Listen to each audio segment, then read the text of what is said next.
wants, what he needs, what he's going to ask for. I can anticipate those things, and he really gambled on himself to go and try to do something a different way to see what that could become. So, and what it's become, hey, the film's out there, but I really credit him for that. Those the sounds of Dave Canellis, the head coach of the Carolina Panthers, talking about his former protege, I guess you could say, and Russell Wilson, who is going to be released by the Denver Broncos when the new league year starts next week. By the way, Dennis Cox sitting in for Adam Gold today. Victoria is producing the show as always. By the way, 24 hours until the NHL trade deadline. Yep. 24 hours until the NHL trade deadline. The Dave Canellis you just heard, we're going to hear more of Dave Canellis later on the show. By the way, coming up at 12:30, I'm going to tell you why the Carolina Panthers are going to struggle putting together a good roster together again in 2024. I'm going to do that at 12:30. By the way, at 12:15, Walt Ruff, Hurricanes.com, is going to join us to talk about the NHL trade deadline and what the Carolina Hurricanes may or may not be doing. Speaking of which, let's go ahead and get into that. Let's get things started. So the NHL trade deadline actually yesterday saw a lot of activity. We actually are starting to see some guys get moved and traded today already across the league. We've seen Joel Edmondson, who's a former Carolina Hurricane, just got traded from the Washington Capitals to the Toronto Maple Leafs. We've also seen other guys go on the move.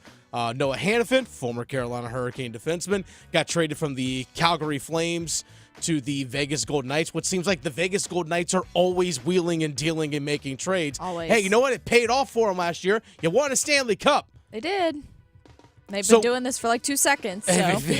They've been doing it since they started because they had the expansion draft, and then they realized, oh, we're actually a pretty good team. And they started making some trades and some moves, got all the way to the Stanley Cup finals, and they've been making moves and been making trades and all that sense. And you're like, all those picks that we had, don't care. Don't need them. Who needs a farm system? We can just keep competing right now. So that's the model that the Vegas Golden Knights have been using, whereas the Carolina Hurricanes follow along the lines of, hey, you know what? We build our team in the offseason through, whether it's through trades, through free agent signings, or we bring up our own guys. That's how the Carolina Hurricanes have built their roster. That's one of the reasons why the Carolina Hurricanes are the only franchise the last 5 seasons to have won in the postseason. Okay, so there's the level of continuity with that. But hopefully we'll actually see the Carolina Hurricanes actually make a deal. Now, the big white whale that's floating around out there, the big fish, I guess, if we want to go catch, Jake Gensel from the Pittsburgh Penguins. The Pittsburgh Penguins have been open about Jake Gensel's on the market. Yeah. He's open. He's available. Now the question is, can you meet the asking price? Because he's a premium player of 29 years old. The dude's a goal scorer. The guy's been better than a point-per-game goal scorer throughout much of his entire career, has scored 40 goals multiple times. Carolina Hurricanes don't have a 40-goal scorer on their roster. No. But you can add one in Jake Gensel. The problem is they don't like to spend money either, so.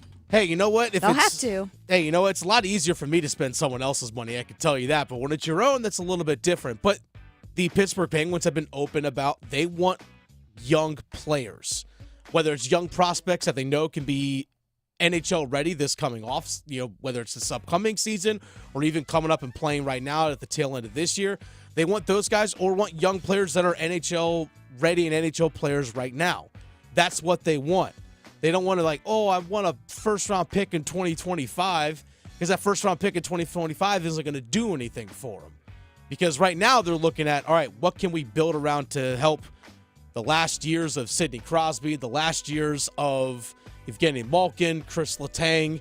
I mean, heck, they went out and traded for Erik Karlsson this past year, the defenseman from San Jose. So they've made a lot of moves. They got some older, high-priced talent. They've got to get some younger guys in their system that can play right now, and that's what they're looking for in Pittsburgh. So anyway, we'll talk to Walt Ruff, Hurricanes.com. We're going to give him a call here in about 10 minutes. Let's switch things up. It's Battle of the Blues, Tobacco Road Showdown, Duke, Carolina, the rivalry, whatever it is. Whatever you want to call it, it's upon us. It's 2 days away. 6:30 at Cameron Indoor Stadium in Durham, UNC at Duke. Top 10 matchup. I mean, what more can you ask for, right? I'm excited. I mean, who's not pumped for So this? ready. And I don't even have a dog in the fight. Neither do I. I just can't wait for it. But it's what, for a lot of people, it's their kickoff to college basketball, or their tip-off, I should say, to college basketball. I mean, in school, who doesn't remember wheeling in the big TV on the big yes, thing to watch the tournaments? Well, for ACC tournament stuff, but for a lot of casual basketball fans, because football season's wrapped up, they're starting to get into college basketball right now, especially with tournament time coming up. A lot of people, it's the second matchup between Duke Carolina is their lead into college basketball for a lot of fans. Like, oh, it's March, Duke Carolina top 10. Okay, turn on TV. That's what a lot of people do. This is that kickoff for a lot of people. But I'm going to look ahead to the actual game itself, and I'm going to pick a player on each team that I think is going to have that I'm looking to have an impact for their squad. And I'm trying to go outside of the obvious. So Armando Bacon, RJ Davis, or Kyle Filipowski. Well, yes, those guys, obviously, they're all ACC All-American talents, right? But for me, I'm going to look at Elliot Cadeau, the point guard for North Carolina. If RJ Davis, let's go on the defensive side for Elliot Cadeau right here for Carolina. If RJ Davis is going to be tasked with maybe guarding Jared McCain, because Jared McCain is such a lights-out outside shooter. We see Jared McCain working a lot off-ball, while Jeremy Roach and even Tyrese Proctor are guys that are handling the ball. We see Jared McCain working off-ball a lot. Even just go back to Monday night against NC State. We saw Jared McCain running baseline, coming off of multiple staggered screens just to get open on the perimeter. We saw that a lot. DJ Horn for NC State was chasing him around the floor.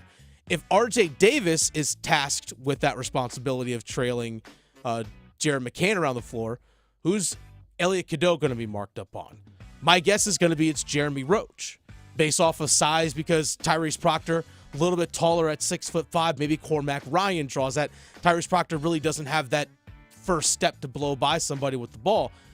So maybe that's Cormac Ryan's defensive responsibility. So how is Elliot Cadeau going to handle Roach?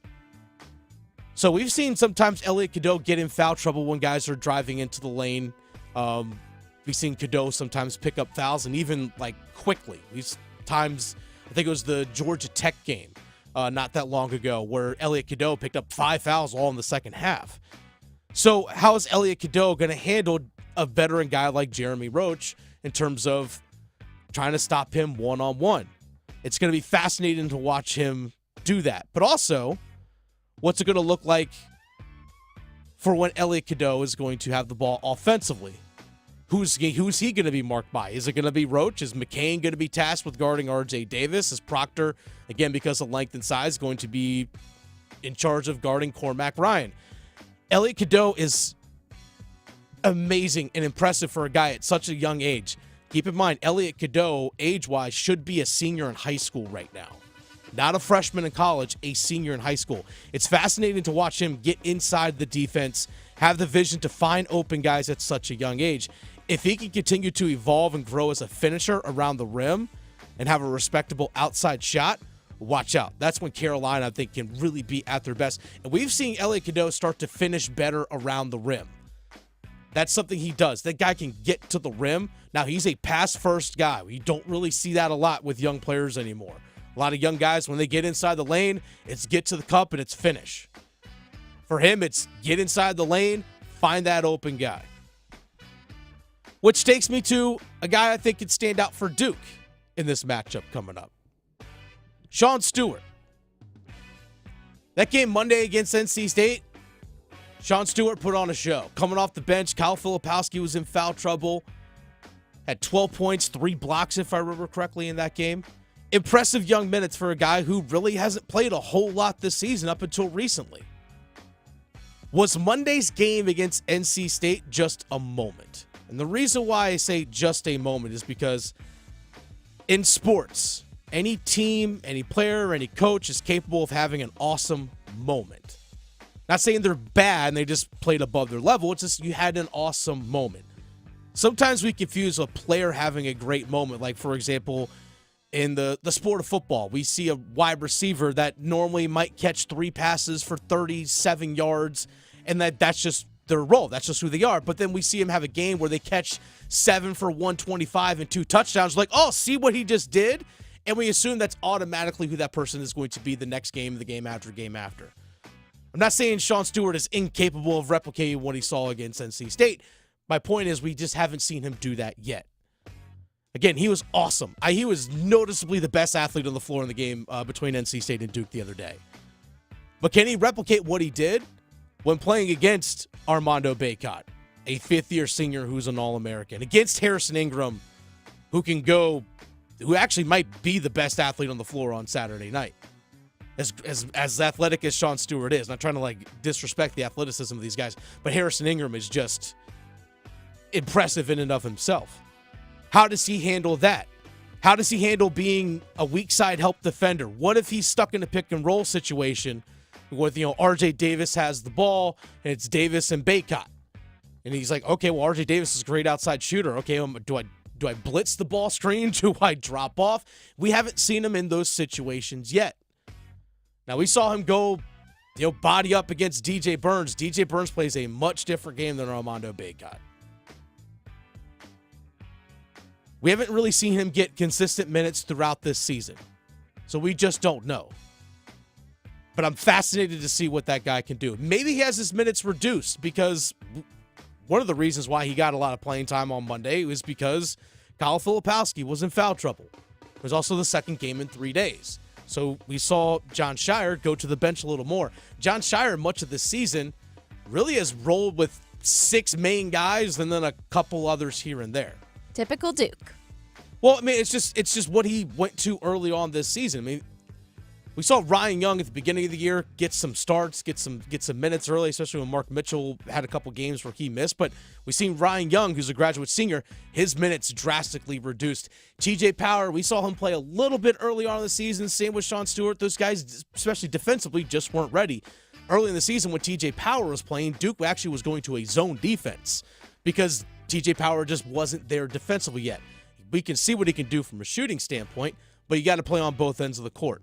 So I think it's something that these guys have grown and evolved over the course of the season. But with Caleb Foster being out, now you have to dig into the bench a little bit more. So maybe this can benefit Duke going into the NCAA tournament where guys like TJ Power and Sean Stewart are getting valuable minutes in ACC play and again, in some good situations where when Caleb Foster does come back, those guys have a little bit more confidence, a little bit more seasoning, a little bit more growth. I feel like Duke is ascending at the right time. Oh, absolutely. I feel like, I know they had a loss recently, but I feel like they are at Wake Forest. But that team, I think, as a whole is ascending at the right time. And if Foster is back by the NCAA tournament, we'll see what his limitations are. They're going to be so tough to beat. They really are. I think they really are. I think Duke is ascending at the right time, and I think Carolina is clicking right now as well. Saturday's matchup, get your popcorn ready. I am stoked. All the popcorn. All of it. Get your popcorn, your favorite drink, order pizza, wings, you name it. I mean, if you want to diet blue and dark blue, I mean, that's on you. Hey, you know what? That's festive. fine. That's fine. And you know what? And you're like, I hate both these teams. Yeah. I'm not watching. You could do that too. Right. Make purple popcorn. I don't care. I'm going to have it all. Make green. I don't care. Whatever it is that you want to do. Yes. It's going to be so good. All right. We're going to get Walt Ruff here on the phone here in just a second. So as we get ready to bring Walt Ruff on here, again, the Carolina Hurricanes, hopefully, I'm hoping, fingers crossed, we'll be making a trade here in the next, now under 24 hours. The trade deadline of the NHL is tomorrow, 3 p.m. Eastern time. We've seen guys like Anthony Bolivier go. He just got traded. This trade was announced about 15 minutes ago. Anthony Bolivier going to Nashville from Chicago for picks. Like, we're seeing a lot of depth roster pieces. Guys like the Carolina Hurricanes have brought in the past. A lot of these guys are on the move. Pavel Buchnevich from St. Louis, another big-time goal scorer, a guy that can play on the top 2 lines for Carolina. That's floating around up there. By the way, Carolina, one of the lowest in the Eastern Conference in terms of their top 6 forwards of goals scored this season. Like, they need a goal scorer.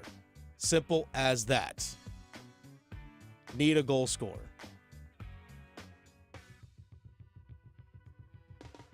All right, let's go to the phone lines here. By the way, Dennis Cox sitting in for Adam Gold this afternoon here on the Adam Gold Show. we turn things over, bring in my favorite Hurricanes.com reporter, my man Walt Ruff. Give him a follow online at Walt Ruff. All right, Walt, let's get right into it. Are we going to break the news now that Jake Gensel's coming to the Carolina Hurricanes? Are we doing that now, or is it Pavel Buchnevich? Who's coming? Who's coming, Walt? Tell me. Oh, well, Dennis, as much as I'd love to go viral with you and I'd love to break some news, unfortunately, as of this minute, I don't have anything for you. I know, I'm sorry. I apologize to all the listeners as well. I know that we were hoping to have some news to share by this time, but no dice just yet. Okay, all right. So we'll expect the announcement by the time this interview wraps up. Okay, that's fine. Okay, you may not break news yet, but right now you're breaking my heart. And I think you're breaking the heart of a lot of Canes fans right now, Walt Ruff, because I was anticipating good news because we actually heard from a lot of the national pundits, a lot of the national insiders that Pittsburgh was looking to get a deal done for Jake Gensel last night, but he's still a Pittsburgh Penguin as of today. It seems like Pittsburgh is just kind of waiting to see what the best price is right now. But are there concerns, Walt, that Jake Gensel is coming off an injury right now? Like, how ready do you think he will actually be able to play, whether he's traded to Carolina or another team? How fast would he actually be available for whomever picks him up? Well, to the first part of the question, I guess that's the power of negotiation, right? Mm-hmm. You say you're going to do one thing, you set a deadline, and then all of a sudden we're hearing that there's 6-7 teams in the mix. So obviously there's a variety of different offers being thrown that direction.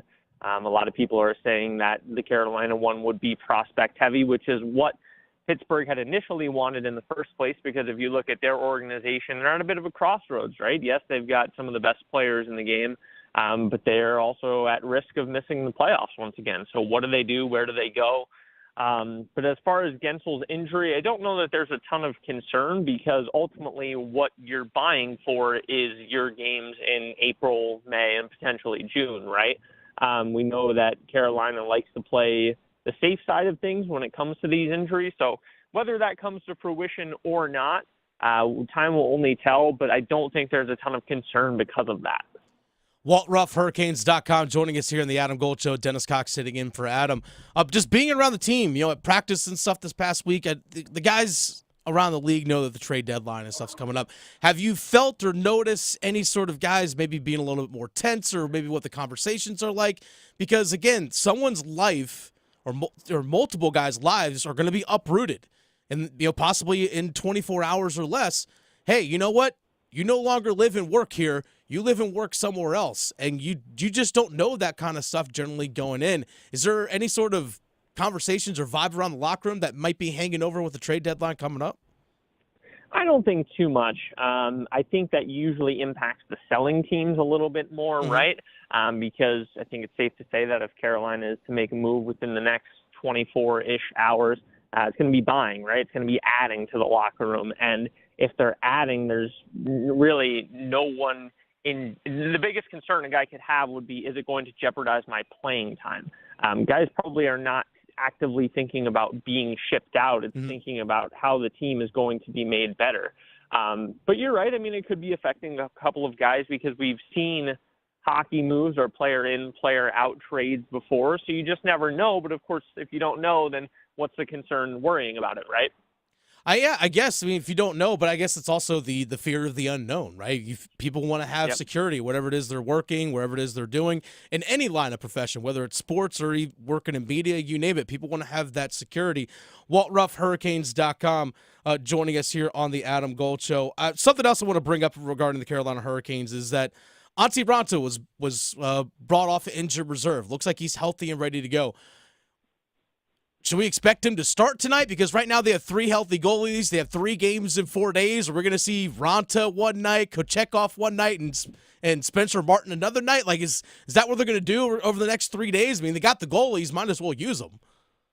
Yeah, it's a really fascinating situation, Dennis, because 3, maybe 4, right? We're still not sure what Frederik Andersen's status is, or I guess we do know, but it's been, waiting on him to give the thumbs up. He's just around the corner for about a week now. So where does he factor in? Because when he's healthy, you want him playing, right? The only real thing of certainty I could possibly say is that it feels safe to think that the Canes would use 3 different goaltenders over the next 4 days, because we've seen injuries rear their ugly head, and you want to keep guys for as healthy as long as you can. But of course, like we were just talking about in the previous question, there is that fear of the unknown. Is, a move going to be made involving one of the 4 goaltenders within the next 24-ish hours? And again, only time will tell with that. But credit to Pyotr Kochetkov and Spencer Martin. They've both been excellent lately. I don't envy the situation they're in, where Kochetkov, who of course is the future, he's the future number 1.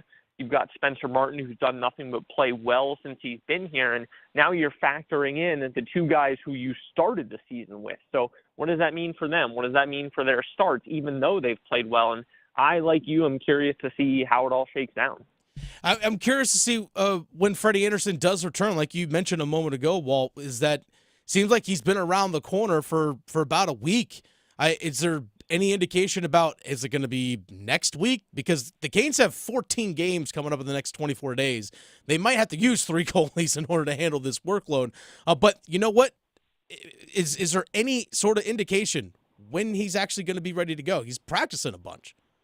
Yeah, well, I do think we're right there. So that leads us to believe, with the amount that he's practiced, he's traveled with the team, he's taken part in morning skates for probably about 3 weeks now. So I know that Don Waddell made an initial comment when he was first cleared to resume on ice activities that we were probably looking at a couple weeks to a month before he would be back in game readiness, game shape. And credit to goaltending coach Paul Schoenfelder, who's been out there doing a bevy of different drills and trying to ensure that Freddie Andersen's good to go. So common logic thinks that it's close, like really close, but at the same time, we know that they've played this situation safe for a very long time, and ultimately that's the guy who you want ready, healthy, and available for April and May. Yes, of course, they want him in a couple regular season games before playoff time.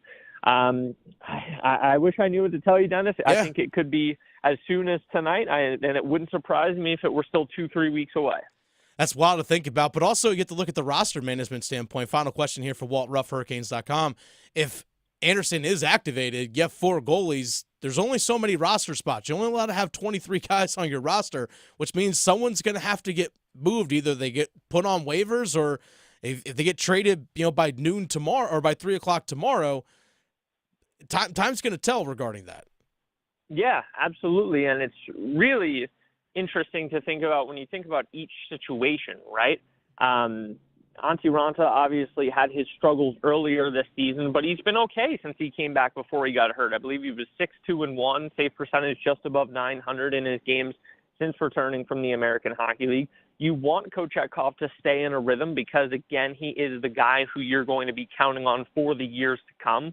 Spencer Martin, is he expendable, or do you have concern that another team is going to pick him up because he's now showcased what he can do on a good team? Yes, his numbers were not very good in a situation like Columbus, but you have to have the thought of, what if a team like Philadelphia is willing to claim him on waivers, and then potentially you have to eye him up in the first round? Yeah. And then Frederik Andersen, of course, that's the big question mark. I don't think that there would be any trade implications there. Of course, he needs to be healthy and ready to go first, and he is who the team thought was going to be their number 1 at the start of the season. I think there is a lot of reasons to believe that if you have a healthy Andersen and Kochetkov, you're in a very good spot. Of course, if Spencer Martin continues to play the way that he has, you probably feel comfortable with him too. So I can't say it enough. I'm curious to see how this situation shakes down. I do not envy the decision makers in a spot like this. Walt Ruff, Hurricanes.com. Follow him on X at Walt Ruff. And again, follow his work at Hurricanes.com. Thank you for your time, good sir. You let me know first when the Canes do make a trade for Jake Gensel or Pavel Buchnevich. You let me know first so we can break it on air, all right? I will. I'll give you a call, Dennis. That's Walt Ruff, Hurricanes.com, joining us here on the Adam Gold Show. Speaking of the Canes and all the goaltenders that they have, look like they're going to have 4 when Freddie Andersen is healthy. There's so much talk in the NHL about, hey, what teams are looking to trade for goalies? Is Jake Allen from Montreal going to get traded? Is Jacob Markstrom from Calgary going to get traded? Marc-Andre Fleury in the Minnesota Wild, is he going to get dealt? But that team actually announced that, no, actually he's going to be staying put. All this talk about teams that want to pick up and add goalies, no goalies have been traded yet, at least none that I've seen.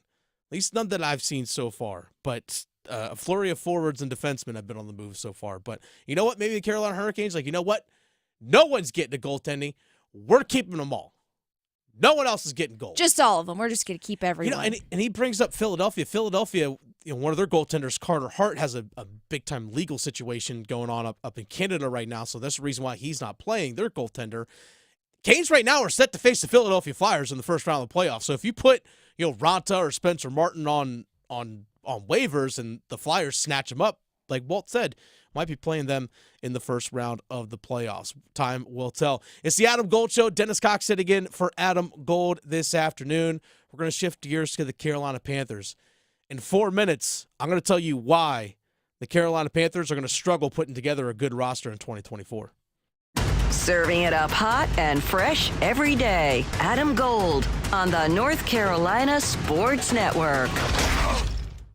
Get crazy, Canes fans. It's hockey night in Carolina. He scores!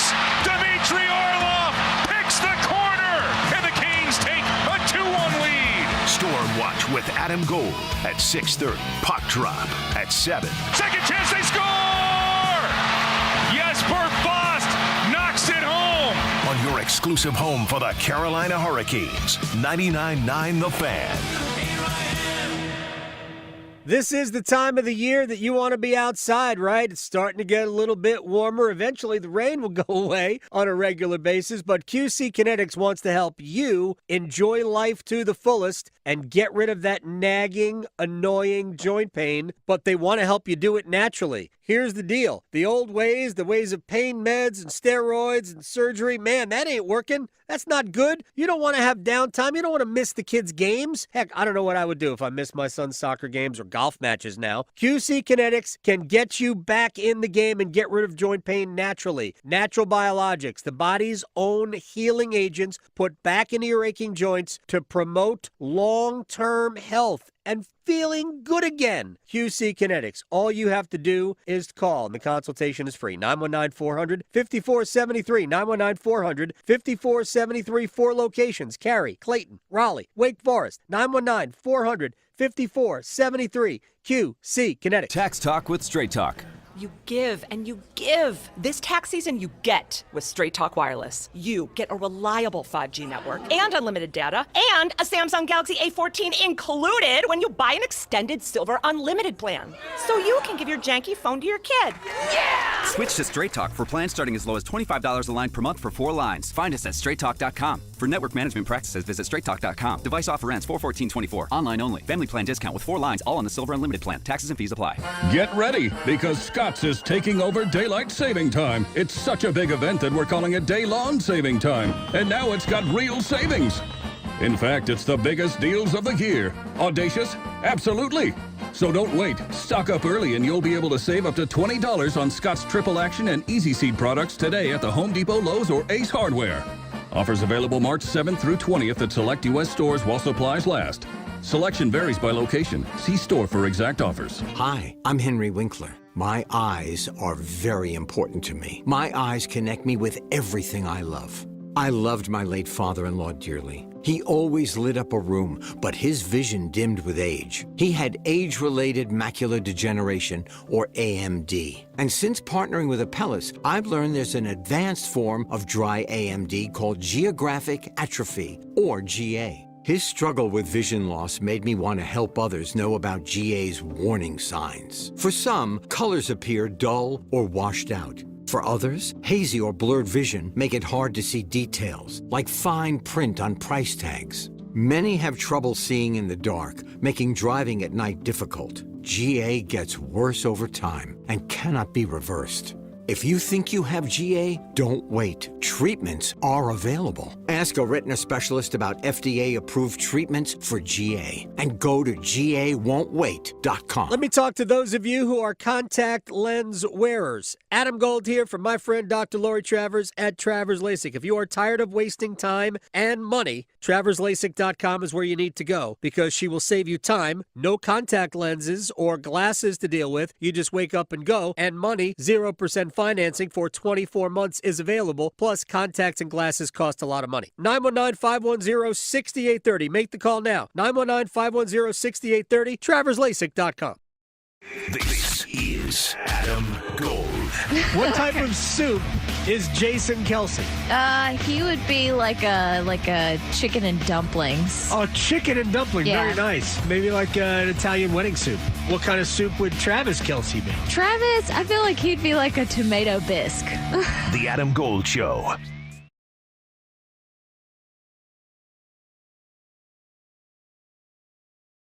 This is going to be Victoria during this upcoming football season, losing her mind up in here. I guarantee that because I saw it all during this past 2023 football season. Yeah. Yep. If I have any mind left to lose. Thanks, Just Panthers. you're going to be playing the Pixies, Where's My Mind? Yeah, exactly. That's going to be you all this upcoming season. Keep pounding my brain. It's ridiculous. Dennis Cox sitting in for Adam Gold this afternoon. He'll be back tomorrow. Victoria producing us as well. I think Adam's all dug in, with the NHL trade deadline and all that stuff coming up. The Carolina Panthers had the worst team in 2023 in the NHL. That is undisputed fact. That's the reason why they would have had the number 1 overall pick, but they had traded that away already to Chicago. 2-15 last season. And their roster is not very good. One of, if not the worst in the entire NFL. Understandably so. Hence one of the reasons why you had one of the worst teams this past year. Coaching was terrible. A lot of it was bad. But they're going to struggle to put together a good roster in 2024. And here's the reasons why. They have tons of holes to fill. Just look across the board of what this team needs to add. You need at least probably 2 starting interior offensive linemen. Right? Taylor Moton was solid. Ike Ekwonu up and down at best this past year. I'm going to give benefit up and down at best. Trying to stay as positive as much as I can here, Victoria. I know, it's not rough. a whole lot. It's a stretch when we're talking Icky. But we saw Austin Corbett go down. We saw Brady Christensen go down. Those guys might be healthy and back this upcoming year. But Bradley Bozeman, I didn't think really got the job done as a center. I also think, again, guys coming off injuries, you need more competition. You need more depth than what you had this past season. So you need at least a couple of starting offensive linemen. We know that they need a number 1 wide receiver at least, right? Because Adam Thielen was the number 1 receiver this past year. He's not a number 1. DJ Chark just did not work out. Jonathan Mingo was just a rookie this past year. We'll see what he develops to be. They also released Hayden Hurst. You needed, honestly, before you release Hayden Hurst, you needed a tight end anyway, and don't be shocked that Ian Thomas also gets cut. You needed another corner, at least on the defensive side of things. You needed at least 1 corner because J.C. Horn can't stay healthy. But with the upcoming release of Dante Jackson, you're probably going to need 2 corners. You need probably someone to play the slot as well. All right? You also need... They have franchise tag Brian Burns. You still need edge rusher opposite him. Didn't see anything from DJ Johnson, your 3rd-round pick this past year. Etor Gross-Matos, decent against the run. He's going to be a free agent. If you're going to bring him back, it's going to be for cheap. But you still need to upgrade there. Off-ball linebacker, especially if Frankie Louvu is not brought back. Shaq Thompson's coming off an injury. You do need someone at defensive tackle. I know Shai Tuttle makes a lot of money, but you need someone at defensive tackle, or at least on the interior of that defensive line, next to Derek Brown. That's a ton of holes to fill. And you just don't have the resources to make it all happen. They just don't. Even with the salary cap jumping drastically, over $30 million from 2023 to 2024. That's how much the cap jumped. The Carolina Panthers, after the franchise tag of Brian Burns, had about $11 million left. The $24 million franchise tag. So they were already pressed up against the salary cap this past season. So a ton of bad contracts, right? I mentioned Shai Tuttle. I mentioned Hayden Hurst. Mentioned some of these other guys. So they had actually kind of a little bit of an older roster because of failed drafts. Look at the 2022 draft class. The only 3 guys from their 2022 draft class are actually still on the team. One's Ike Ekwonu, one's Cade Mays, and the other is Amari Barno. Cade Mays gave you nothing last year as an interior offensive lineman. Amari Barno, solid special teamer. I love what he does in special teams. But that's it from your 2022 class. So your roster is not very young. You're pressed up against the salary cap. You only have 6 draft picks this upcoming year.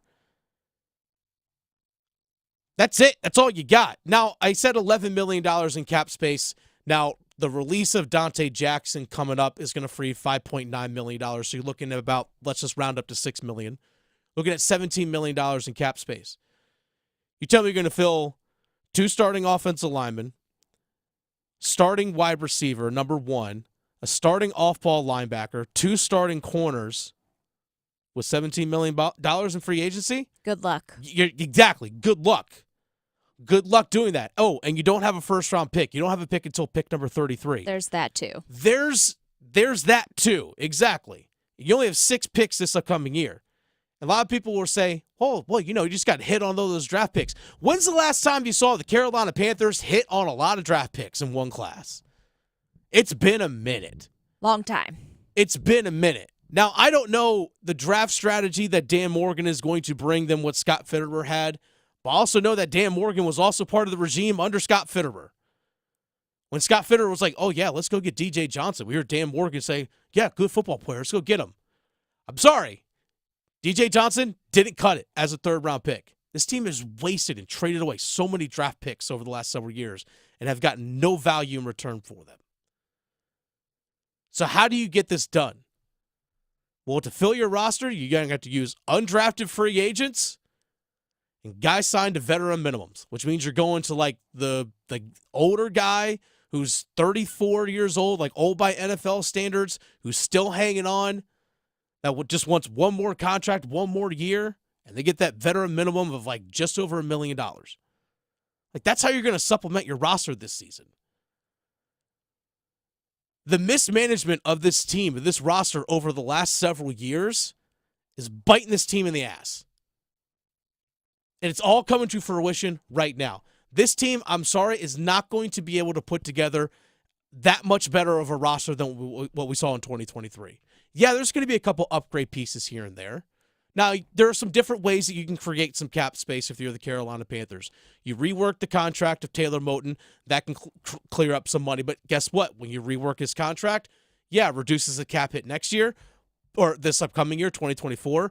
But in future years like 2025 and 2026, that money comes due then.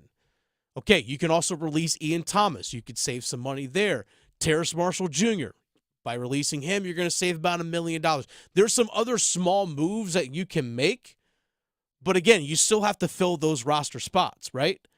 Now, it's one thing if you had, hey, we got 12 draft picks coming up because of different moves that you've made. All right, you got 12 draft picks coming up. You draft decently, and 7 of those guys are on your roster the upcoming year, or 8 of them. Carolina Panthers don't have that. So this is where a lot of people will argue why you trade Brian Burns. Because, yes, you trade away Brian Burns, you're leaving a massive hole on the defensive side. But can you take one problem of Brian Burns, or not having Brian Burns, and solve 3 others? If a team's willing to offer you a late first-round pick and another pick and maybe even a player to go with it. Yeah, you just have to play good chess. And Scott Fitterer was not good at playing chess. Was terrible at that. But this is also where a guy like Brant Tillis also comes in, the guy they brought in to be the salary cap guy. But this is Brian Burns. This is where you have to make a decision about Brian Burns this offseason. Because if you're in a situation where Brian Burns, you don't work out a long-term contract with him, and he plays this season on a franchise tag, you're going into 2025, same situation with Brian Burns. And if you don't get a deal done with Derek Brown, you're going to go into 2025 with no deal for Derek Brown nor Brian Burns. You can only franchise tag one of those guys, and the other could walk. That's the situation that you're facing right now as the Carolina Panthers. This offseason is vital, not for 2024, but for 25 and 26 and 27. If you don't get the deal done with Burns, you're cooked. If you can't get the deal done with Burns, then you should trade him. If you can't get it done by the draft, then you should look to trade him. Unless you lock up Derek Brown right now. If you lock up Derek Brown right now, which, by the way, Christian Wilkins, the defensive tackle from the the Miami Dolphins, his contract's going to do a lot about setting the bar for what Derek Brown's going to ask for. I can guarantee you that, because Christian Wilkins is going to be a free agent. So you're going to have to sit there and play the market. Whatever Christian Wilkins gets, Derek Brown's going to be like, that right there, that at $1, whatever it is. And you have to be willing to match that. Because if Derek Brown says, no, I want more, and he balls out and has another 100-tackle season again this year, the price tag's only going to go up. You can't afford right now to keep both those guys or have both Derek Brown and Brian Burns going into 2025 with neither one of them having a long-term deal. You must get at least one of those done right now. Because if you sign Derek Brown to a long-term deal this offseason, well, guess what? You can go into next year, you can re-tag Brian Burns if you want to. But this is not going to be that great of a roster. They do this in 2024. They have too many holes to fill and not enough resources to do it. They're going to have to make some magic. Simple as that. That's it. But you know what? If Dave Canales can help establish a roster, establish a culture with the guys that are in the locker room right now, if we see growth and development from Bryce Young, fine. Yeah, figure out your identity and run with it. Actually stick to it. Figure it out. Yep. That's what this season is going to be. Reset, figure it out. It's the Adam Gold Show. Dennis Cox sitting in for Adam this afternoon. Victoria producing us as always. It's a staple, 12:45 every day. Victoria sends sauce passes. Nice little saucer pass. She lays it flat on the ice. We hit some one-timers. Coming up. Raleigh to Boone, Charlotte to Chapel Hill. Your Carolina is covered. Adam Gold on the North Carolina Sports Network. From the food we eat to the clothes we wear, agriculture touches every corner of our daily lives. I'm Lee Ivey, Director of the Agricultural Institute at NC State University. With the world's population growing, we need people equipped and trained to meet the needs of our future. In our program, we rise to meet that challenge every day, and our students are engaged and invested. Learn more about our program online by searching NC State Ag Institute. Deadline for fall enrollment is June 1st. 2 years, 1 degree, endless possibilities. Get ready, North Carolina. FanDuel, America's #1 sportsbook, is launching soon, March 11th, and just in time for all of the best college basketball tournaments of the season. And right now, you can get $100 in bonus bets just for signing up before March 11th. And right now, it's still before March 11th. Go to FanDuel.com, promo code AGS. FanDuel.com, promo code AGS. Sign up now. Lock in $100 in bonus bets right now. You must be 21 or older and present in North Carolina.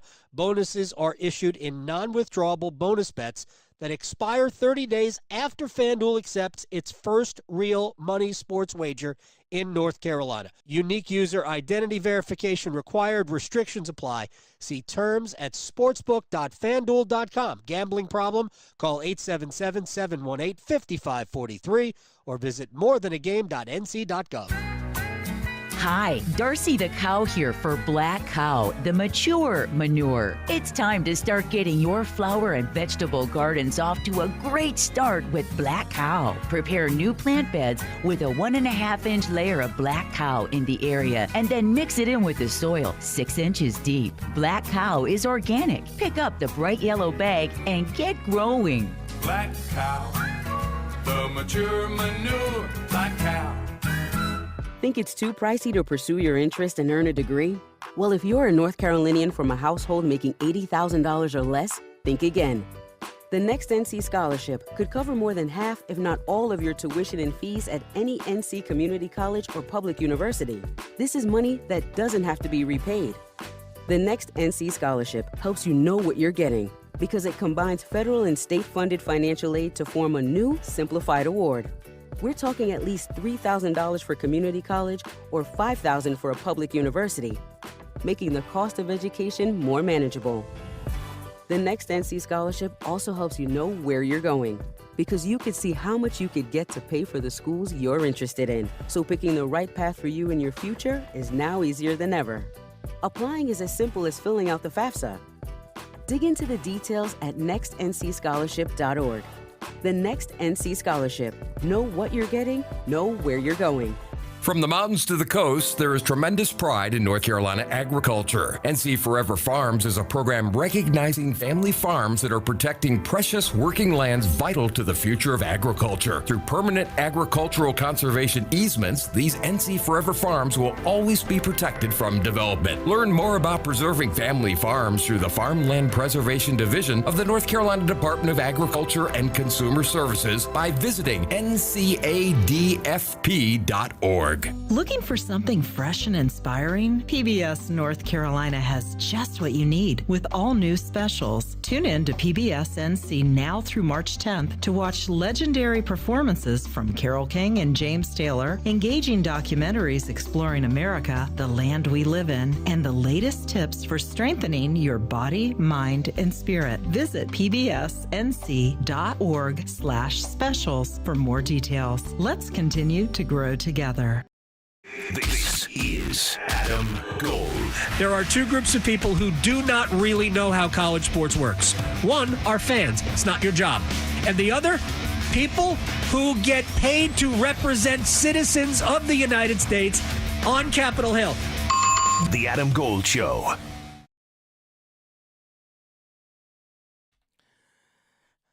I just had someone tweet at me at the fan rookie. Well, just talking about this is a shout out to David Jones on Twitter, talking about the Carolina Panthers and their salary cap situation and all that, and just how terrible it all is going to be.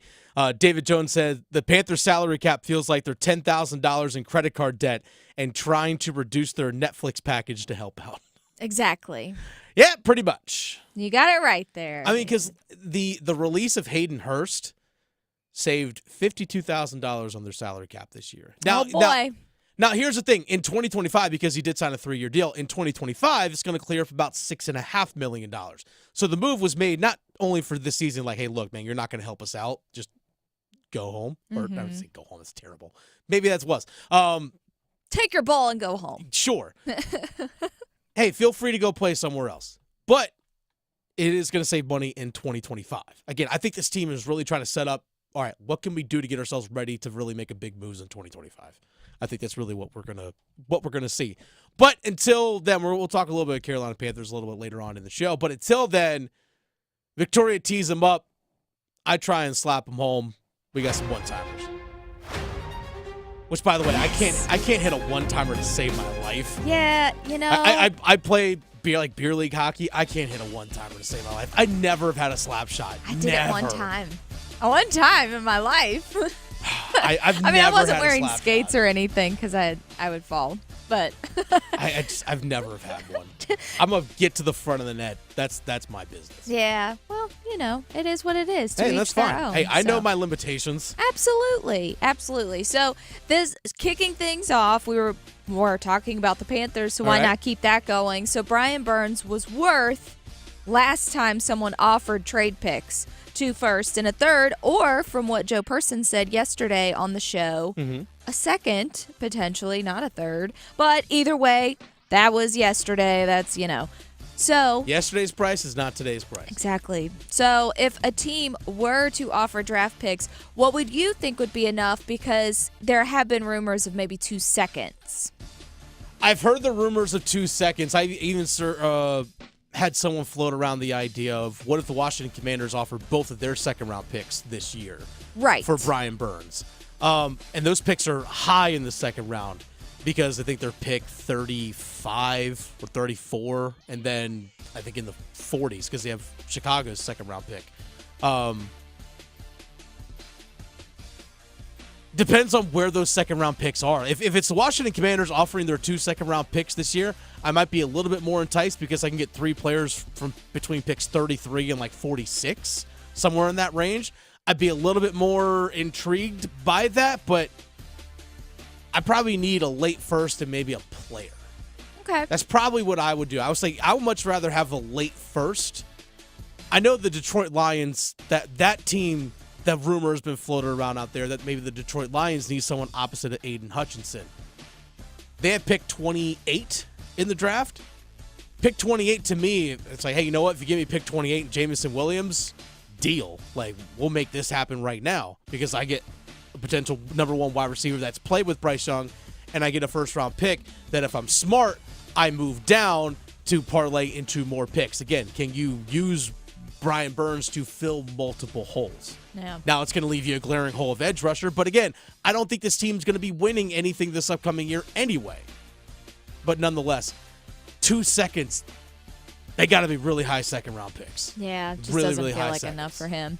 Well, so moving on now to Canes. All right, hit me. Tonight they are taking on the Montreal Canes Canadiens. are finally back in action. It's been Let's since go. Saturday. Feels like forever. So, how do you see tonight going for the Canes? Energized, refreshed, especially after that 5-goal third period that they had against the Winnipeg Jets at home on Saturday, where they were up 3-0 and then gave up 5 goals in the third period. I think energized, refreshed. Montreal is not a great team. I think the Canes take it to them. I think it's like a 4-1 type game. Canes take it to them. Okay. So, who do you think they should put in net tonight? Ronta's been activated, so you know what? Throw him out there. Hey, you know what? You're back. You're ready to go. Let's see it, because you know what? Because the question is, should they put Piotr back out there after Saturday's game to kind of redeem himself? That's kind of the thing. I'd much rather have, because I think Saturday, if I remember correctly, they're on the road at New Jersey in a nationally televised game. I'd much rather have a fresh Piotr Kochetkov on the road at New Jersey against their offense, fresh and ready to go, especially with it being a matinee game. I think Piotr Kochetkov, just because of the time off between games, I think that's fine. I think he can flush that. Yeah. I think he's gonna have no problem moving on from that game. That to me is a blip. Yeah. A blip. But you know what? Ronta's back ready to go. You can run Ronta tonight. You can run Kochetkov on Saturday. And then you know what? Go Spencer Martin on Sunday. Just like we talked with Walt Ruff about. You got 3 healthy guys, use them. We got them all. The Canes have 14 games in the next 24 days. 14 games over the next 24 days to close out the regular season. It's going to be intense. Yes. You know what? If you got 3 healthy goalies that you know you could throw out right now and still be good to go, Be good to have. use them. Yeah. Use them. So, with the NHL trade deadline, the Canes haven't really done anything. They have not yet. Keyword yet. Not yet. Yet. We're almost. I said at the top of the show 24 hours because for some reason I was thinking it was 24 hours. But no, it's be 24 hours at 3 o'clock. Yeah. Well, But make it happen now. Is there someone in particular that you would like to see the Canes Yes, pick up? Jake Gensel. You know why? Because when's the last time we saw the Carolina Hurricanes have a 40-goal scorer on their roster? I'll tell you when. It was 2006 when Eric Stahl was a 40-goal, 100-point guy for the Carolina Hurricanes.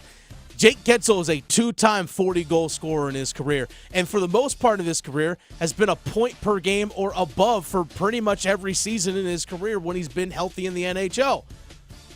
I want that guy, and he's playoff tested, and his style of play actually really does fit the Carolina Hurricanes. He's a heck of a skater. He's responsible defensively. He can get to the front of that in the dirty areas. Everything Rob Brind'Amour wants in a player. Oh, and by the way, he can score goals. Well, we kind of need that. The Carolina Hurricanes are one of the lowest in the Eastern Conference. You look at their top 6 forwards, like their top 2 forward lines. They're one of the lowest in the NHL in terms of goals scored, at least in the Eastern Conference, in terms of goals scored amongst their top 6 forwards. One of the lowest. We need to change that. They need to change that. Yeah, but also you get a guy that also, again, is going to be able to fit the system that Rob Brind'Amour wants to run defensively. Jake Gensel's that guy. If it's not him, I want Pavel Buchnevich. Okay. I want one of those two. Okay. Or both. Why not both? Make it happen. I know. It's just money. Don't worry. At 1 o'clock, I'm going to put the fan head on and rant as to why I want the Carolina Hurricanes to change their ways right now and make a move. Okay, well, before we do that, so moving on to our Battle of the Blues this weekend, UNC versus Duke matchup. How do you see this game going? I think it's going to be as intense, and I know Carolina really controlled the game. I was at the game at the Dean Smith Center back when they played a month ago. Carolina really controlled the game, but Duke still kept it close in terms of the score. But I feel like Carolina still was in charge.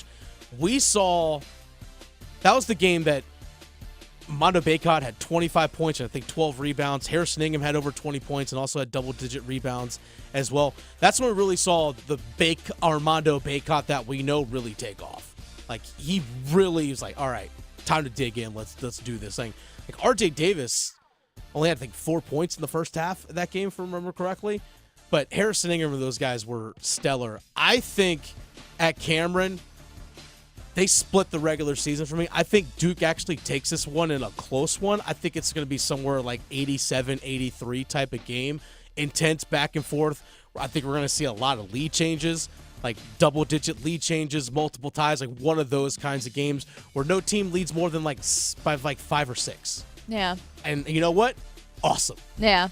Awesome. Well, this one might be a quick one. What's going on with Wake Forest? Do you see them even going to the tournament? God, they have to win against Clemson. They have Clemson at home, where they've only lost one game, the most recent one.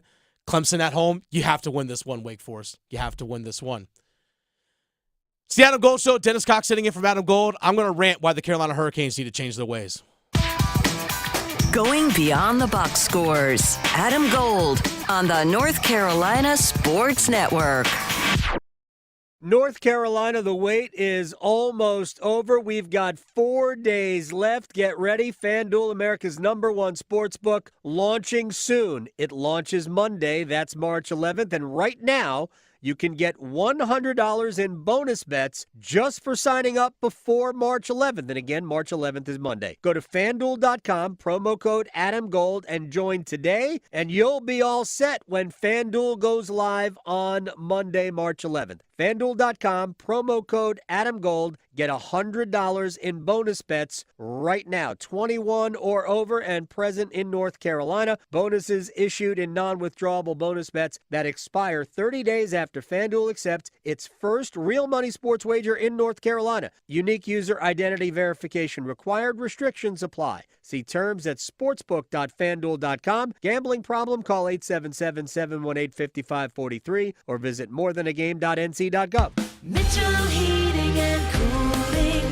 We do the job right every time. I'm Drake May, quarterback at UNC. Trust the team at Mitchell Heating and Cooling for your HVAC needs. Together we win. Call Mitchell Heating and Cooling today. Contact us now at mitchellhvac.com or 919-556-5069. Train. It's hard to stop a train.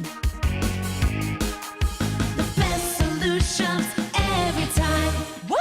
New scratch-offs are out? That means new chances to become a North Carolina Education Lottery Winners Club member. Yeah, in the Winners Club, I'll reinvent myself. I won't go by just plain Todd. I'll go by Toddrick. I'll get a gold jacket, play my saxophone again. I'll stop and smell the flowers, call my mom more. Oh, wrap it up, Todd. It's Toddrick. This month's tickets pack $370 million in total prizes. The Winners Club awaits. Must be 18 to play. Approximate overall odds of winning range from 1 in 2.93 to 4.24. Problem gambling helpline 877-718-5543. What makes Wendell Falls so special? Town Square, fresh air, welcome homes, room to roam, a creatively crafted community. Fly by for a spring open house tour, 2 weekends in March. Visit WendellFalls.com. Equal housing opportunity. Imagine waking up this time next week and being 100% debt-free. No credit cards, no car loan, no personal loan. Hey, it's Dennis Cox. Loan Pronto's Equity Express line of credit can make it happen. Homeowners are turning their home equity into cash almost instantly. With Loan Pronto's AI-based system, you can get approval in about 10 minutes with almost no documentation, no appraisal, and no hassle. You can get hundreds of thousands of dollars out of your home. Use that money to pay off all your other loans. The average homeowner saves over $850 a month doing this. Listen, your home value is way up. You can use that to wipe out all those credit cards, get some money for a home improvement. Literally hundreds of thousands are at your fingertips, and approval is just minutes away. Call 919-381-1760, 919-381-1760, loanpronto.com, 919-381-1760, NMLS 1661781, subject to lender approval, equal housing lender. This March, Wendy's has some amazing deals on their hamburgers made with fresh, never frozen beef. Like a juicy Dave single for $1 and a fresh $2 Dave's double with in-app offer. It's such a good deal, we wrote a little ditty about it. Get it for $1. Dave single, order in the app. Dave single, get it for $1. Choose wisely, choose Wendy's official hamburger March Madness. Limited time offer. Participating U.S. Wendy's. See offer details and redeem at Wendy's app. Account registration required. Fresh beef available in the contiguous U.S. and Alaska. This hour on the Triangle Sports Leader is brought to you by the Ritchie Law Firm Injury Lawyers. You can feel the madness. Go to GotBrian.com. That's GotBrian.com. WCMC HD1 Holly Springs. Take us with you on radio, web, app, Alexa, and YouTube. 99.9 The Fan, the Triangle Sports Leader. My understanding of the proposal is that anytime Notre Dame is in the top 14 of the selection committee's final rankings, they essentially have their own automatic qualifier. Like my understanding is that it's a 33-22-1-1 hut, so it's 3-3-2-2-1-1, and that last one has the qualifier of Notre Dame has to be inside the top 14. Notre Dame will not find itself in a position where it is inside the top 14, but because of the convoluted structure gets screwed. It would take one of those at-large spots, essentially leaving just 2 at-large spots. That whole new college football proposed 14-team thing is stupid in my opinion. Because, you haven't even done 12 yet. Let's be real. You're going to get to 16 eventually, so just go ahead and get there. That was the voice of Chip Patterson, CBS Sports, who was on yesterday with the Adam Gold Show. Dennis Cox sitting in for Adam this afternoon. Victoria producing the show, as always. We are approaching the NHL trade deadline, which is at 3 o'clock tomorrow. 3 o'clock Eastern time for all our West Coast listeners that are out there right now. 3 o'clock Eastern tomorrow, trade deadline. We have seen, I know Adam has talked about it a bunch. I've talked about it. It's out there on the public. By the way, the flagship station for the Adam Gold Show is 99.9 The Fan, located in Raleigh. If you go to 99.9 The Fan's YouTube page, make sure you subscribe there because there's a lot of different content from not only the Adam Gold Show, but Victoria also has some stuff out there when she discusses MMA. There's some other shows here at 99.9 The Fan. There's a lot of content for you to interact on. And I have, at multiple times, I even said it when the Carolina Hurricanes got eliminated from the playoffs last year, that the Carolina Hurricanes had to be willing to take a big swing. The Carolina Hurricanes, I'm putting the fan hat on right now. The Carolina Hurricanes have to be willing to make a big swing. Because right now, their team is good. Their team is really, really good right now. There's a reason why they're sitting as one of the top teams in the Eastern Conference. But you know the team that beat you in the Eastern Conference Finals, the Florida Panthers, you know what they've done? They made moves this year. The New York Rangers, we've seen them add before the trade deadline. Heck, they're trying to add more. In the second round of the playoffs, that's likely who you would face. Would be the New York Rangers. And you have to win that series going on the road. Because right now, the Rangers are the top team in the Eastern, in the Metropolitan Division. We have seen these teams add. I said it after last season that the Carolina Hurricanes need to be willing to go out there and make the big move. I even brought up the name Elias Pettersson last year. Hey, go get that guy. The Florida Panthers, 2 seasons ago, the 2021-2022 season, won the President's Trophy as the top team in the NHL for most points in the regular season. Top team in the NHL over 82 games. And they got eliminated in the first round of the playoffs. You know what they did? They said, you know what? We got a really good team. We had the best regular season of any team in the NHL this past season. Okay, kind of stinks that we got eliminated in the first round of the playoffs. We can make a couple roster tweaks here and there. But you know what? Let's run it back with this crew. Instead, they took one of their top players who played with the franchise for years, and Jonathan Huberdeau. They traded him, a guy who was a 100-point scorer. Put up 100 points. Carolina Hurricanes haven't had a 100-point guy since Eric Stahl in 2006. The Florida Panthers said, all right, Jonathan Huberdeau, I know you've been part of this franchise for a long time. You've wore a letter on your sweater. Thanks for your services. We're sending you to Calgary, along with the first-round pick and some other guys like Mackenzie Weegar. They traded multiple guys off their roster and draft capital, and they got Matthew Tkachuk. Yeah, that Matthew Tkachuk guy that kept scoring all those goals in the playoffs against the Carolina Hurricanes. That guy. And you know what the Florida Panthers did? Yeah, was their regular season as good last year? No, they weren't. But where did they get to? They got to the Stanley Cup Finals. They got to the Stanley Cup Finals. They were willing to make the moves. They lost to the Vegas Golden Knights.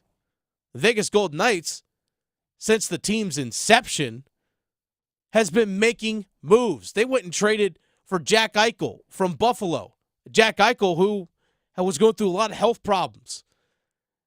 A lot of health problems like injury issues, a lot of stuff with his neck. They still took the risk. They took the big swing. Guess what? It paid off for them. We have yet to see the Carolina Hurricanes. I get the understanding of the model of, and this is the reason why this team has been successful over the last 5, now 6 seasons under Rob Brindamore. They built from within.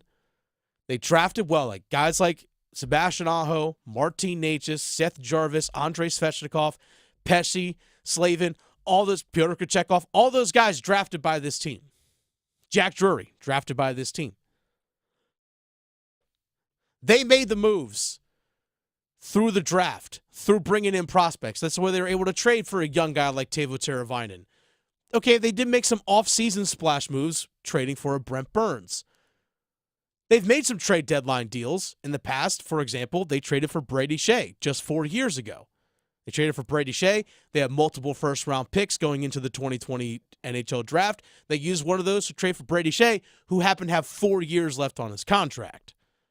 They traded for Vincent Trocheck from the Florida Panthers the year before that, who had multiple years left on his contract. Those are the kind of moves that the Carolina Hurricanes make. They like to make quote-unquote hockey moves, not the quote-unquote rentals. Make the damn rental this year. There's a guy floating out there, Jake Gensel, for the Pittsburgh Penguins, who's had playoff success, who has won Stanley. His name is on the Stanley Cup. Was that playoff success, 29 years old, that can play in your system and make your team better right now, that could push you to the top to win a Stanley Cup. Be willing to make the damn move. Yeah, you might have to give up your first-round pick this year. You might have to give up one or if not two of your top young players, like your top young prospects. Maybe it's a Ryan Suzuki. Maybe you trade him. Maybe it does require a Martin Necas. I don't know. But there's a big-time asking price for that guy. You know why? Because he can make your team better right now. What's the point of every NHL season? What's the goal? To win a Stanley Cup. To have a parade in Raleigh. That's the goal. If you do not make a move, whether it's for Gensel, whether for Pavel Buchnevich, someone that you can actually bring on your roster that can contribute and score goals for you right now without compromising your team in terms of your culture. And obviously, I know Rob Brindamore, they have a tough defensive style in which they play. Jake Gensel can play that because he's done it. That dude can skate. That guy can play physical. And yeah, he can score. Make the move. Be willing to go all in. You got a stack of chips in terms of draft capital, prospects, and young players. The Canes have, depending on who you ask, have one of the top farm systems in the entire NHL. Time to go all in. Time to go all in. I'm not saying that you send 5 guys off your current roster for one. That's not what I'm saying. But you have the ability to make a move right now, whether it's for Jake Gensel, whether it's for Pavel Buchnevich, one of these top-end guys, you can make a move right now that's going to push your team over the top where you can go win a Stanley Cup. Because guess what happened to you last year? Yeah, you won through the first 2 rounds of the playoffs, but you didn't have Andrei Svechnikov. And what couldn't you do in the Eastern Conference Finals last year? You couldn't score. You couldn't score. All those losses were 1-goal games. 2 of them overtime. Games 1 and 2 at home, lost in overtime. Man, if they only had one more goal scorer, if they had one more guy, they lose on the road, game 3, 1-0. Freddie Anderson was awesome in that series. People don't remember, Antti Raanta played in game 2 of that series because of that 4 overtime game in game 1. And Raanta was good in game 2. The defense was awesome. Yeah, your defense is great. We all know that. But right now, time to make the move. Boost the offense. Boost the goal scoring production. You have a damn good hockey team. And I give all the credit to Don Waddell and his staff for the team the rosters that they have assembled. The farm system, the drafting, all the stuff they've done. What they've done has been phenomenal. But now is your chance. If you have a chance, go for it. Go for it. Dennis Cox sitting in for Adam Gold this afternoon. Victoria producing the show as always. Had to get on the soapbox. Had to take a step off there. No, it's okay. I want this team to win a Stanley Cup. Well, it's just very frustrating to see from the other side when you're just this close. You just have that one little piece that you got to put in there. That's it. And you got to shoot while you're hot because you're not going to be hot forever. And so it's just frustrating when they need to shoot their shot. Hey, I get and figuratively. Tom Dundon, those guys, Don Waddell, they've said, we want to have that window open year in and year out. Okay, I get that. And guess what? With the young talent that you have on your team right now and the way your roster is constructed, you can still have that. But your chance to actually go get it is right now. Yeah, got to be aggressive. Get it right now. There's some teams that are going to try and go get it in the NCAA tournament. Duke, Carolina, Wake Forest has got to get there. NC State probably has to win the ACC tournament if they want to get to the big dance. I have some questions about all four of those schools coming up as postseason approaches. Serving it up hot and fresh every day. Adam Gold on the North Carolina Sports Network. Listen every afternoon for The Drive with Tim Donnelly. Dan Morgan and Dave Canales recently took over as GM and head coach of the Panthers. Right now, they're enacting everything from their interview. What should you do with Brian Burns? How do you feel about Hayden Hurst? You get asked that in the interview, and now you have to enact it. Franchise tag Brian Burns, cut Hayden Hurst. They better be right. The Drive with Tim Donnelly, the Triangle's #1 choice for sports every afternoon. Adam Gold here from my man, Coach Pete Theruta, Capital Financial Advisory Group in Apex. He is the retirement planning guru. And if there is one thing my good friend Coach Pete hates, termites. Financial termites. Well, we all hate termites, but what are financial termites? Frankly, you'll have to find out from him. I don't know. But here's what it says to me. Something that erodes your ability to plan for retirement. So Coach Pete Theruta will help you get rid of financial termites and regain control of your foundation for retirement. See, foundation, we work the home in there. Coach Pete, committed to help you retire like a champ. Getting you through the financial red zone. He's a football fan. Over the goal line. Still a football fan. And into that retirement end zone. See, he's a football fan. That's why we call him Coach. You can call or text now, 888-843-0013, or text Adam to 600-700. Again, 888-843-0013, or text my name, Adam, to 600-700 for Coach Pete Theruta. Tax Talk with Straight Talk. You give and you give. This tax season, you get with Straight Talk Wireless. You get a reliable 5G network and unlimited data and a Samsung Galaxy A14 included when you buy an extended Silver Unlimited plan. So you can give your janky phone to your kid. Yeah! Switch to Straight Talk for plans starting as low as $25 a line per month for 4 lines. Find us at straighttalk.com. For network management practices, visit straighttalk.com. Device offer ends 4/14/24. Online only. Family plan discount with 4 lines, all on the Silver Unlimited plan. Taxes and fees apply. Get ready, because Scott's is taking over Daylight Saving Time. It's such a big event that we're calling it Day-Long Saving Time. And now it's got real savings. In fact, it's the biggest deals of the year. Audacious? Absolutely. So don't wait. Stock up early and you'll be able to save up to $20 on Scott's Triple Action and Easy Seed products today at the Home Depot, Lowe's, or Ace Hardware. Offers available March 7th through 20th at select U.S. stores while supplies last. Selection varies by location. See store for exact offers. It's bow time. Finally, lunchtime. I'm starving. What's that? This is the Bojangler from Bojangles. Ooh, with the same bold flavor as their chicken? The same. And fries. The same. Huh. Well, I've got a PB&J. Yeah, that's not the same. A crispy fish fillet dusted in Bo's famous seasoning. With cheese and tartar sauce on a fluffy bun, the Bojangler's back. Hook one while you can. It's bow time. There's no time like Bojangler time. Time to stop whatever you're doing and head over to Bojangles to try the Bojangler Fish Fillet Sandwich. You heard right, the Bojangler Fish Fillet Sandwich. A perfectly seasoned, light, flaky, wild-caught Alaskan pollock fish fillet sandwich. For limited time at participating Bojangles. Make it a combo and add Bojangles seasoned fries and legendary iced tea. Hungry for Bojangles but in the mood for something different? Then it's Bojangler time. Injured in a motorcycle accident? Call 1-800-LAW-TIGERS before you call your insurance company. The insurance company wants to pay you the least amount possible. Law Tigers are riders too, so we understand what your bike and gear are worth and what you're going through after an accident. Your case evaluation is always free, and we don't get paid until your case settles.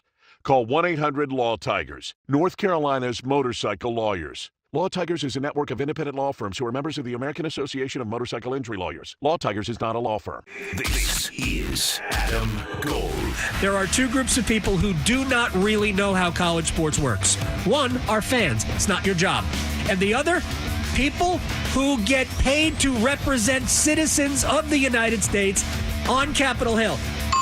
The Adam Gold Show.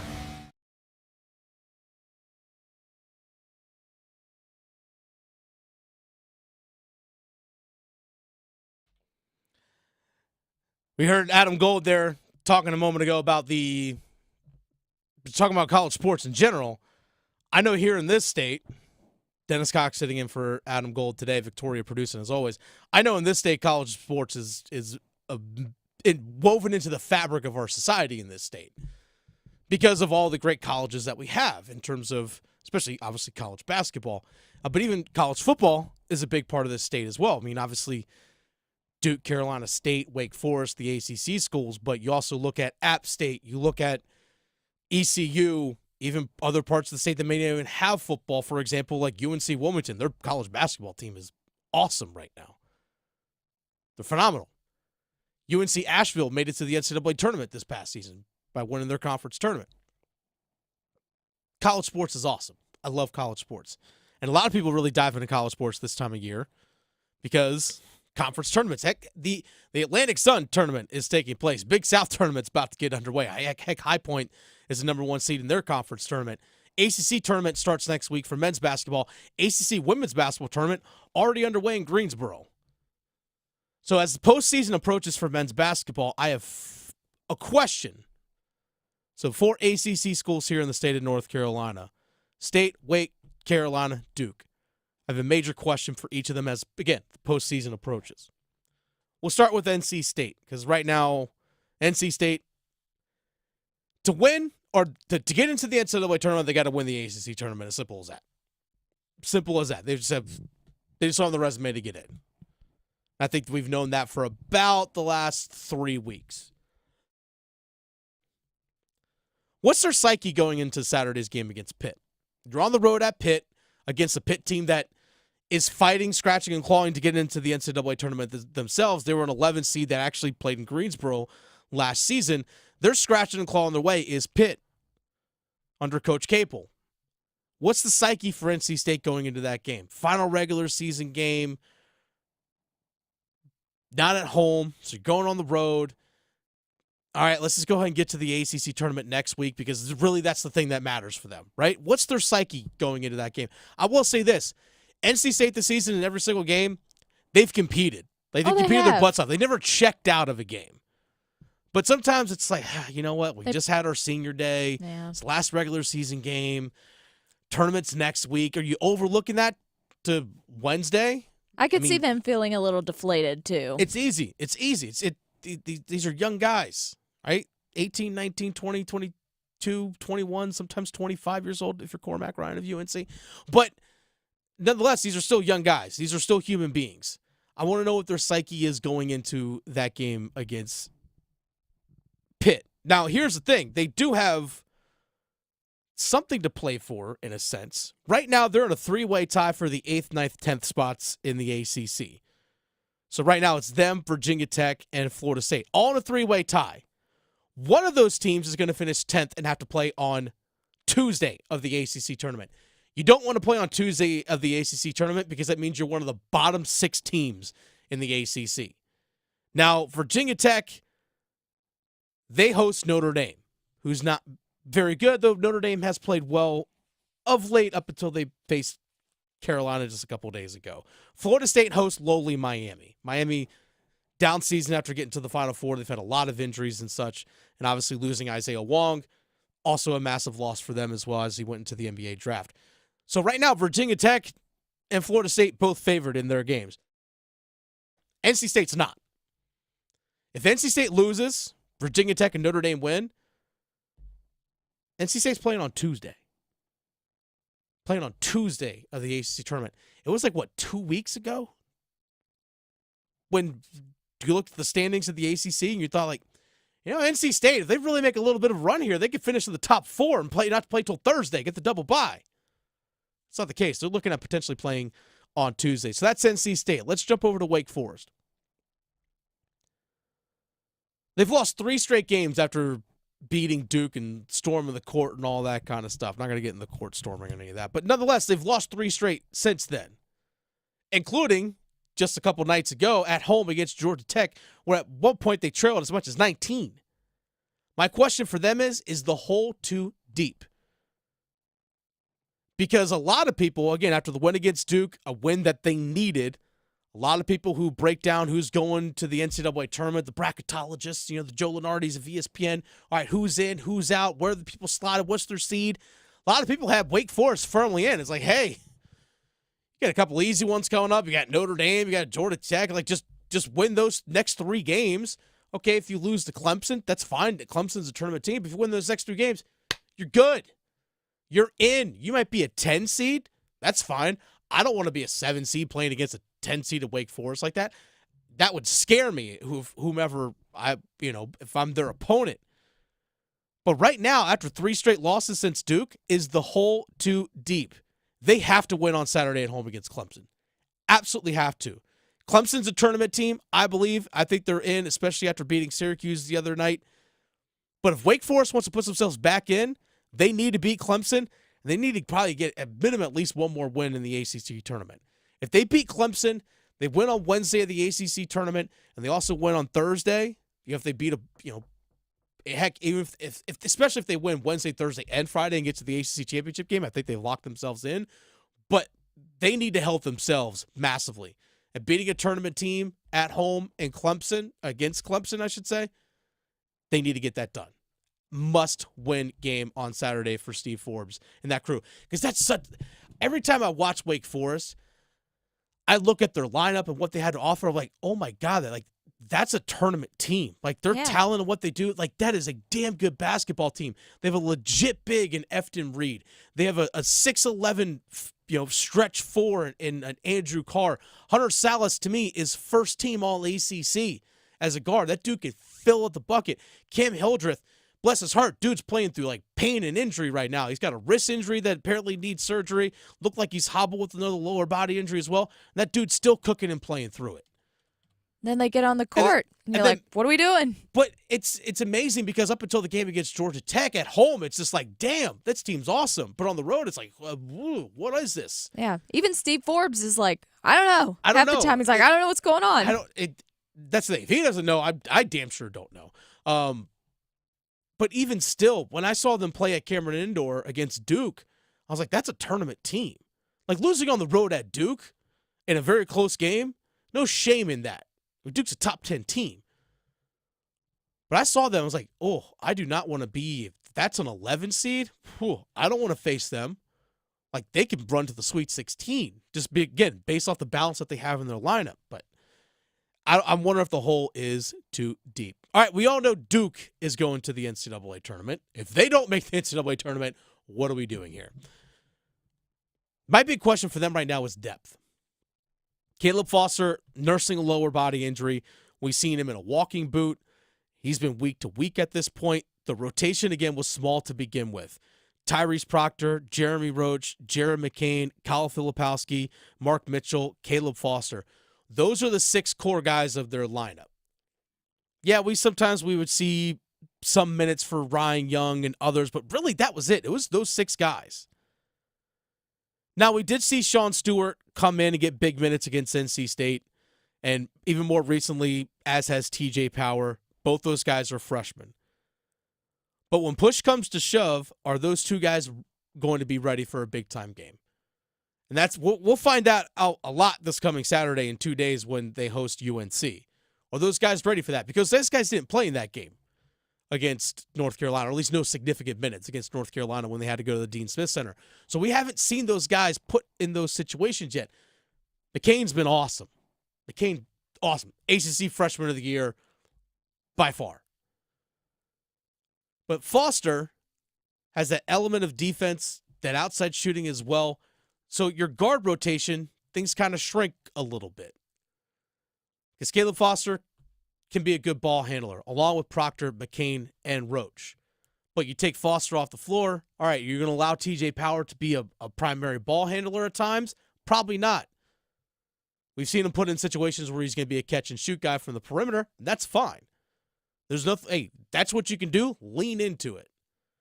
But we have not seen those guys, Stewart and Foster. I'm sorry, getting all my names mixed up. Sean Stewart and TJ Power. My apologies there. We haven't seen him play in those significant minutes yet. By the way, John Shire, props to him for how he's managed this roster all season. About 33% of the games this season, 1/3 of their games, they've missed one of their core guys. Proctor has missed stretches. He had the high ankle sprain, and then he also missed a game because of a concussion as well. We've seen Jeremy Roach be hobbled a little bit. I still think he's playing through a lower body injury a little bit. A couple moments there against NC State. I was at the game at PNC on Monday where it seemed like he was still kind of hobbling a little bit. But we've seen Mark Mitchell miss games, and now Caleb Foster miss a stretch of games as well. Props to John Shire for still have his team peaking and trending in the right direction at this time of year, despite all the injuries that they've had to deal with throughout this season. Now to North Carolina. To me, I think North Carolina is the most complete team in the ACC. UNC is the most complete team in the ACC. The way their roster is balanced, because you have three guys that can handle the ball on the outside, from RJ Davis to Elliot Cadeau being more the primary guy, and even Seth Trimble off the bench as well can provide that. Seth Trimble also phenomenal defensively. It was noticeable when he missed a stretch of games due to a lower body injury, how much he was missed on defense. They had the balance down low with Withers and Washington coming off the bench. Jalen Withers and Jalen Washington coming off the bench to spell Armando Bacot, and even sometimes, if they need to, Harrison Ingram. But again, Cormac Ryan being a guard kind of plays like a small three, but a Harrison Ingram, if the lineup, they want to go big, does Hubert Davis, Harrison Ingram can step in and be the guy that plays the three, the small forward position. So there's versatility in their lineup. Everyone's bought into their roles right now. All 8 of those guys can do what's asked. Sometimes you throw a Paxton Wojcik in there if you need to. That's fine. But I think they're the most well-rounded roster in the ACC right now. But we have seen UNC at times struggle to close out some tight games. We saw them struggle on the road against Florida State. They lost a tight one on the road at Georgia Tech. They lost close to Syracuse on the road when Syracuse shot lights out. I think Syracuse shot about 77% in that game, I think. I'm exaggerating, but really not that much. And they also had a tough time this season twice putting away Miami. The home game against Miami against the Hurricanes where they won 75-72. They needed all 42 of RJ Davis's points to win that game. They've struggled a little bit in some tight games. They had a tight loss against Kentucky earlier this year as well. So they've struggled, I think, sometimes to actually like pull away and put teams away. Even at the game when they played against Duke, they controlled the game, but Duke still kind of hung around a little bit in that game at the Dean Smith Center. So that I'm kind of nitpicking because, again, I think Carolina is one of the most complete teams, not just in the ACC, but in the country as a whole. And I think, obviously, if they win on Saturday, they're obviously the ACC regular season champs, and there's no reason why they can't get to the ACC championship game. They have potential they could be a 1 seed come NCAA tournament. Honestly, the way their roster is balanced, the way things work for them, there's no reason why, if they click in the NCAA tournament, they can't get to a Final Four. Simple as that. And I think Duke, if things click for them, they can get to Elite Eight, if not push to a Final Four as well, because they have tons of talent. So I'm nitpicking with both of those teams right now. Because, again, those teams are legit Final Four contenders. You just got to get to championship weekend. That's all you got to do. Just get there. Just get there. And I think both those teams can do it. But I'm wondering sometimes, again, we've seen UNC struggle a little bit kind of closing out some games. But overall, I love both those rosters. I love both those teams.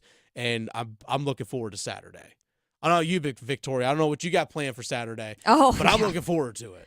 You should know what I have planned Saturday. Oh, do you? UFC 299. They're in But Miami. that doesn't start until after UNC. I know. UNC I know. and That's why Duke. it's going to be a jam-packed day. I know. By the way, let's before we get into some Carolina Panthers soundbites here, let's actually jump to UFC 299. I'm not going to lie. The Cheeto Vera Sean O'Malley fight, that fight number 2 between those two. Yeah, the rematch. For the Bantamweight Championship. I know. 135 pound Sean O'Malley champion. It's going to be interesting. I made my MMA video and I talked about them. Okay. And how I think it's going to happen. Give us a preview here. So I gave Cheeto the advice of not letting it go to the judges. Yes. Because O'Malley will win.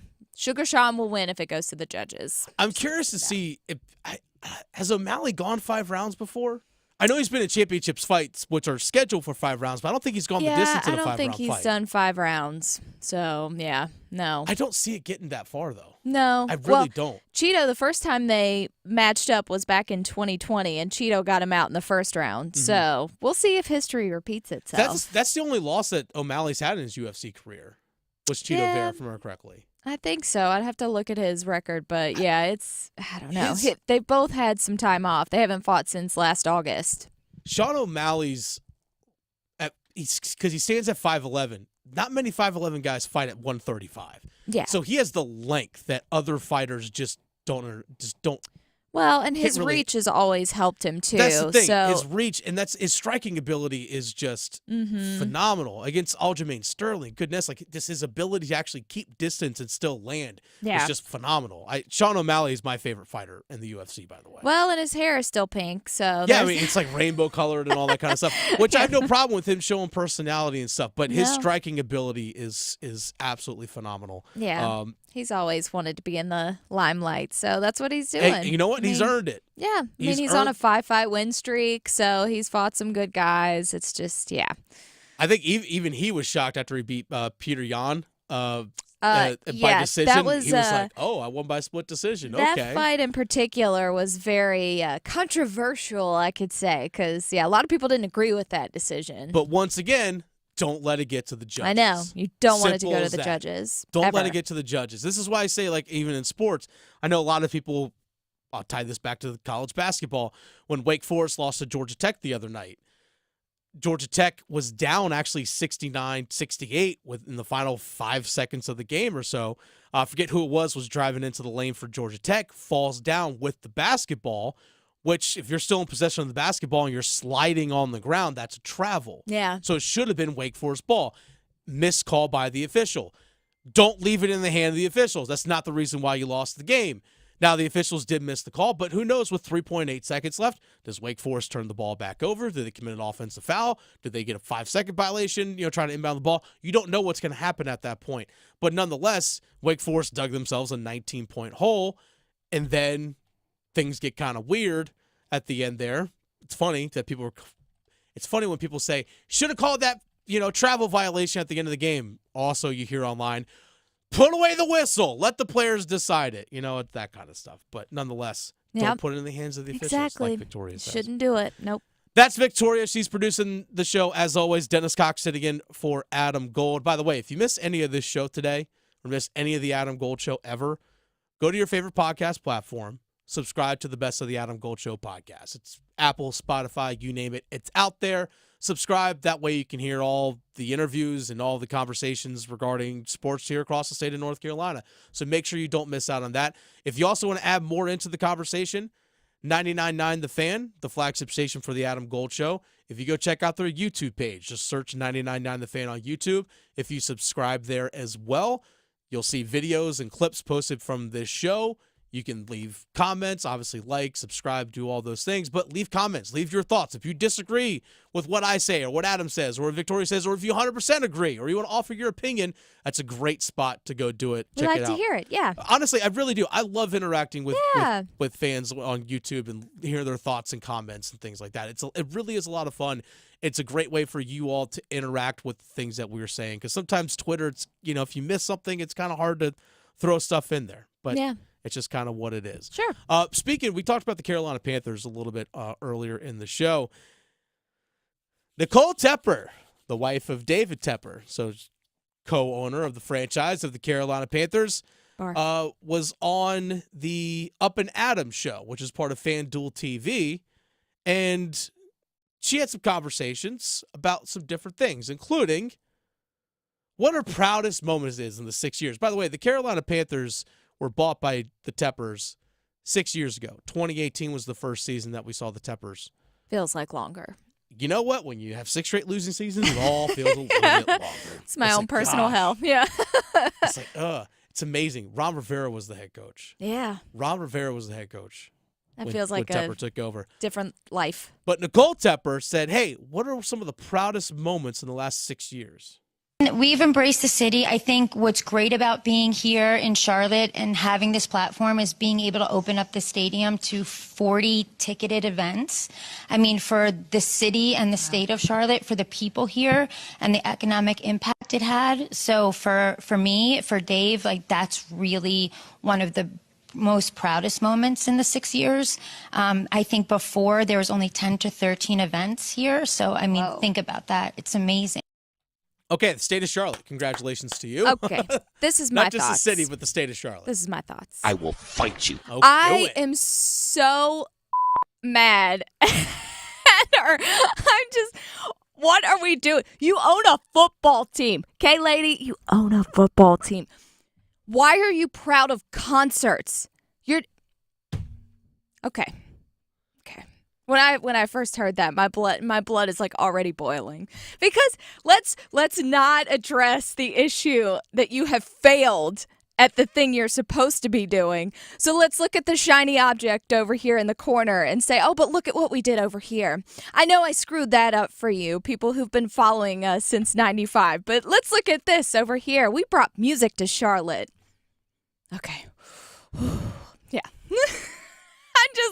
I'm so over the Tepper family. Maybe they're lovely people and they donate and they're, awesome, whatever.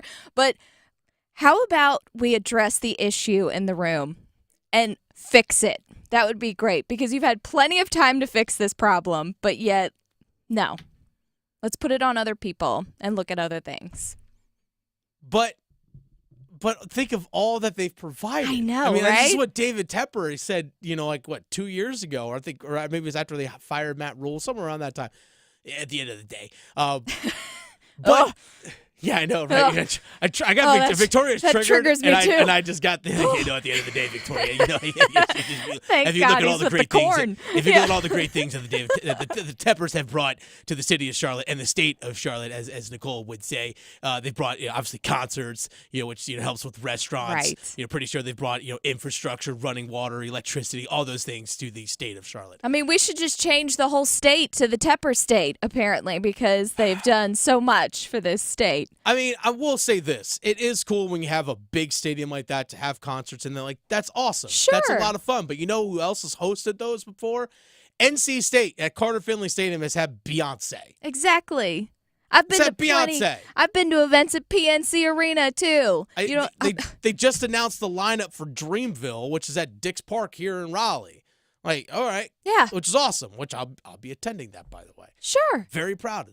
But nonetheless, it's just, okay, I get it. But I do get that, hey, you want to add, I get what she's saying is that you want the sports franchise to be woven in the fabric of your community more than just the games that are provided out there on the field. And if you can bring in other concerts and other things that take place in your city, in your stadium, then you know what? You add to what the community, to the value of the community in that regard. So I get what she's saying, but I 100% get what you're saying, Victoria. Yeah, it's just 100%. I see what she's doing. I hear that too, even through the fireness of it all, like me being hot right now.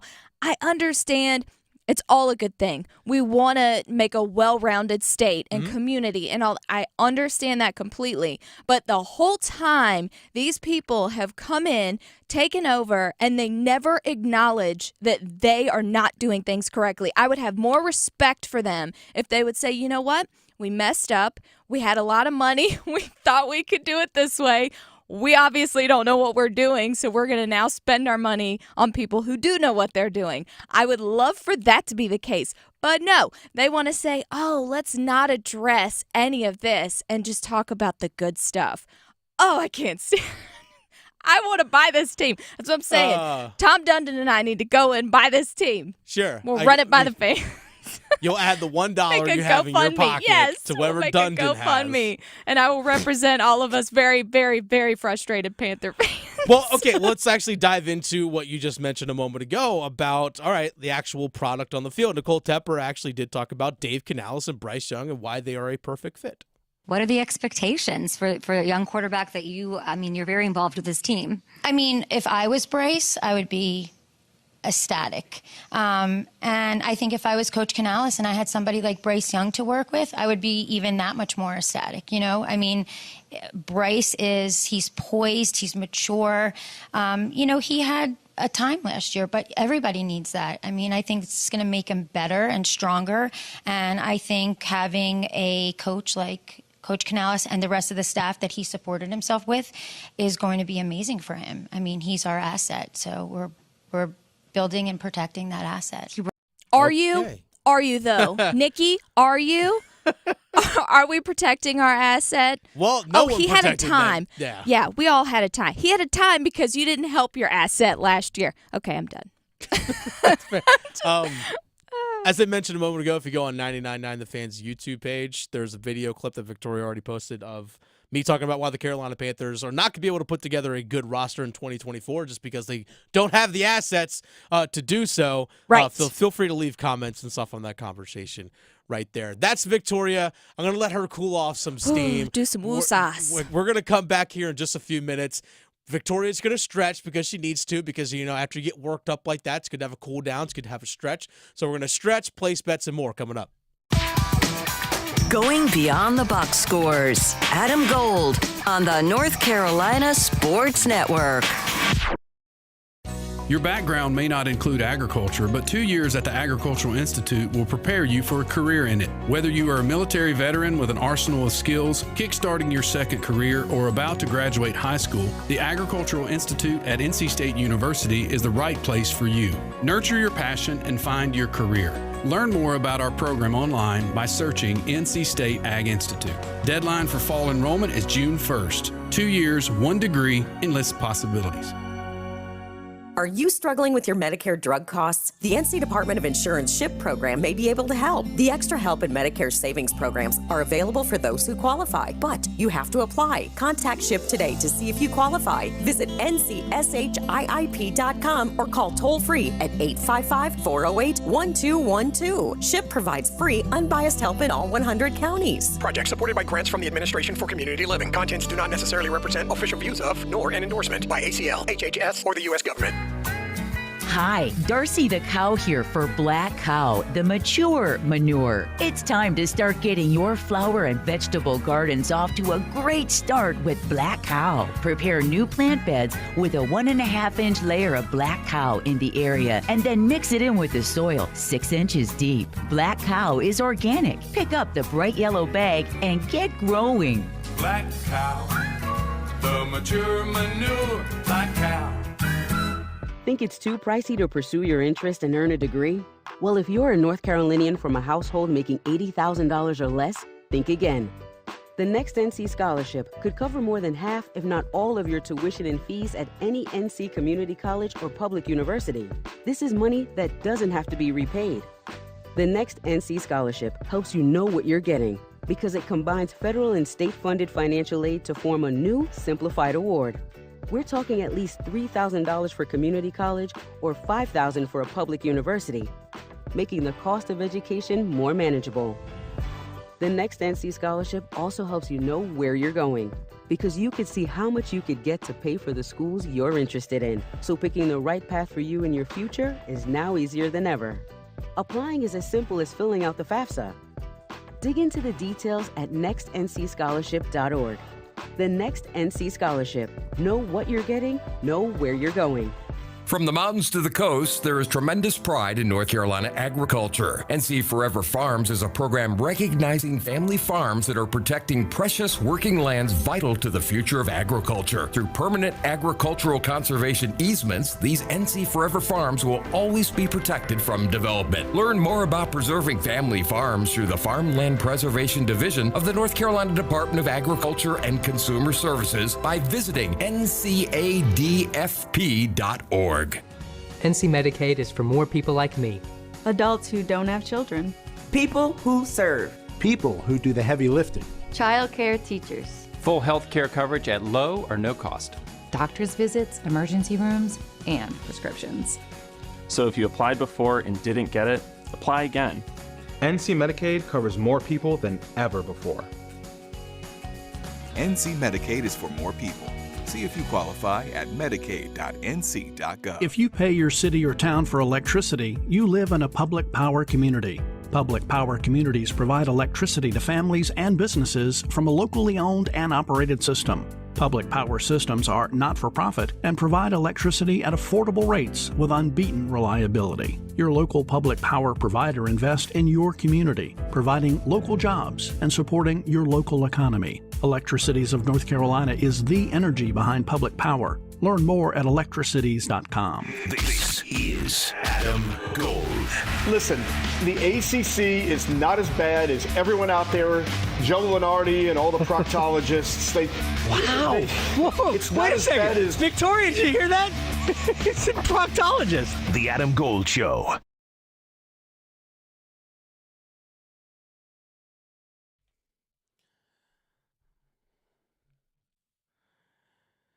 So I actually had someone comment.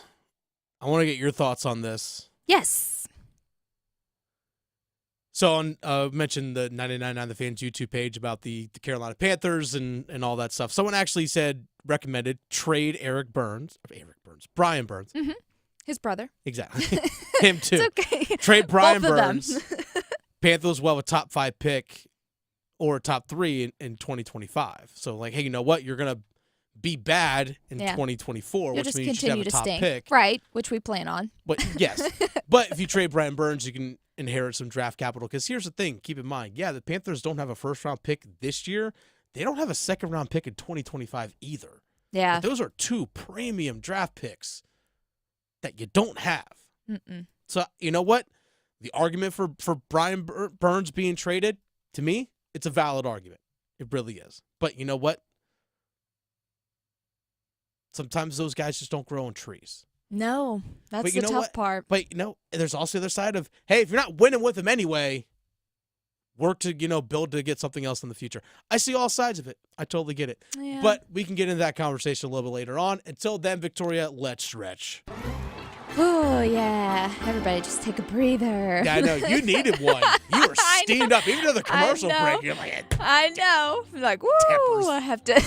Yeah, get some water, cool down. So yeah, they just Victoria had to take a lap in the hall. That was a TEP trigger right there. Woo, it happens. But one thing that helps when you are triggered is maybe to watch movies. And I know that you're a big movie fan. I'm a huge movie person. Yes. So go on. So I wanted to tell you because I saw this article and I thought, okay, well, let me see what Cox thinks about this. Are you a John Wick movie fan? I'm not gonna lie, I missed the first one, so I haven't seen any of the others. Oh, I okay. need to watch those because I bet I'm gonna love them. They're all good. Well, that's in what my everyone opinion. tells me, like they're awesome. Like everyone says, you need to watch these. I'm like, I know I do. Yes. I need to watch them. Yes. I totally get it. And the good thing about that too is, it's helpful if you watch all of them, but you could watch any of them really and just kind of be entertained. Yeah. But it's good for a storyline to start with the first. Yeah. Well, anyway, now John Wick and Twilight. I don't know if you're a Twilight fan. Go on. I've seen them. I know. ... They're going to be turned into a show, a TV series now. So. Wait, hold on. Yep. We're having John Wick and Twilight a crossover? Yeah. Oh, no, not together. Separately. But each one of them is going to be now a TV series. Yes. Like, is John Wick going to be hunting down werewolves that now? Would be like, great. what are we doing? A sparkly John Wick, this would be fantastic. I was like, that's a crossover I didn't know I needed until now. Exactly. Well, okay, honestly, they probably should do that crossover. But no, Lionsgate, they're going to be taking on these two huge movie franchises and turning them into television series. Okay. So the Twilight one is actually going to be an animated one. Okay. So All right. that's apparently all we know about this. But John Wick, the franchise, has already been on TV with a prequel called The Continental. So that's a 3.5 hour installments on Peacock from last year, in case you didn't know about that and you're a John Wick fan. Okay. So there you go. If you're interested in that. You had me swerve for a second there. I was like, we're getting John Wick Twilight crossover? This would be great. All right. I do want to see a sparkly John Wick. An animated sparkly John Wick. Yeah, let's go. That would be awesome. That's safe for television. That's a whole different John Wick. That's gotta be HBO. So, have you also seen Dune? My girlfriend and I want to see Dune Part 2. Right. But we need to watch actually the first one still together. We just haven't been able to do that because we wanted to watch.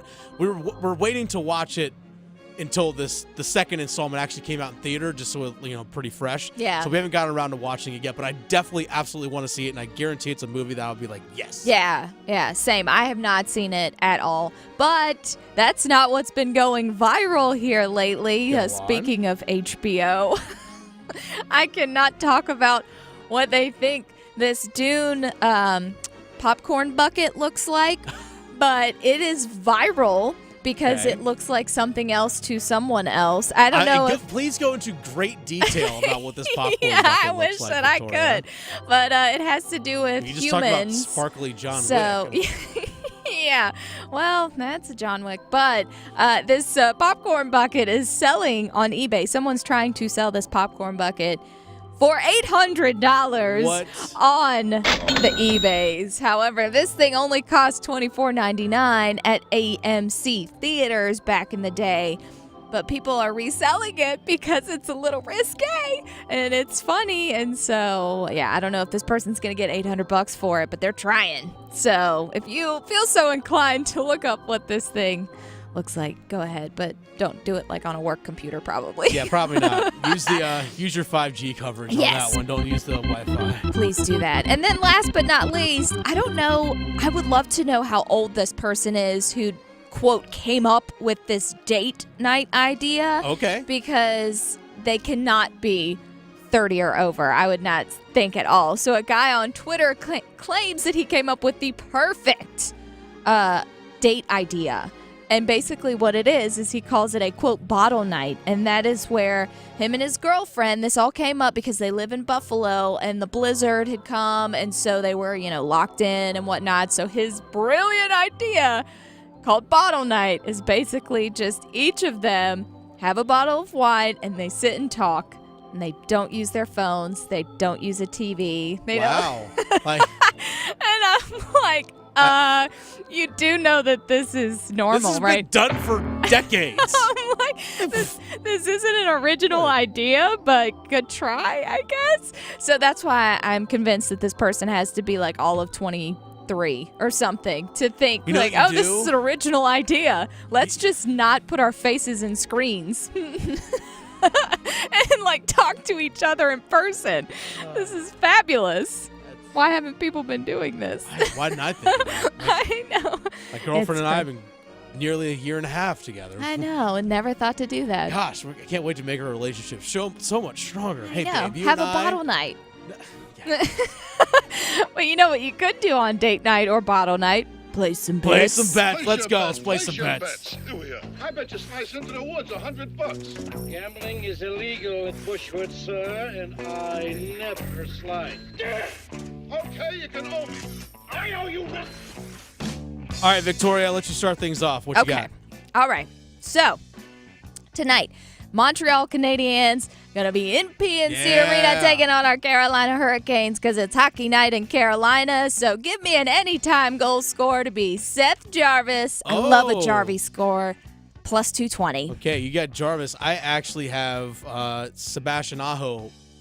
Anytime goal score at plus 140. Oh, nice. Look, there I want both to happen. There you go. All right, what you got next? My next one.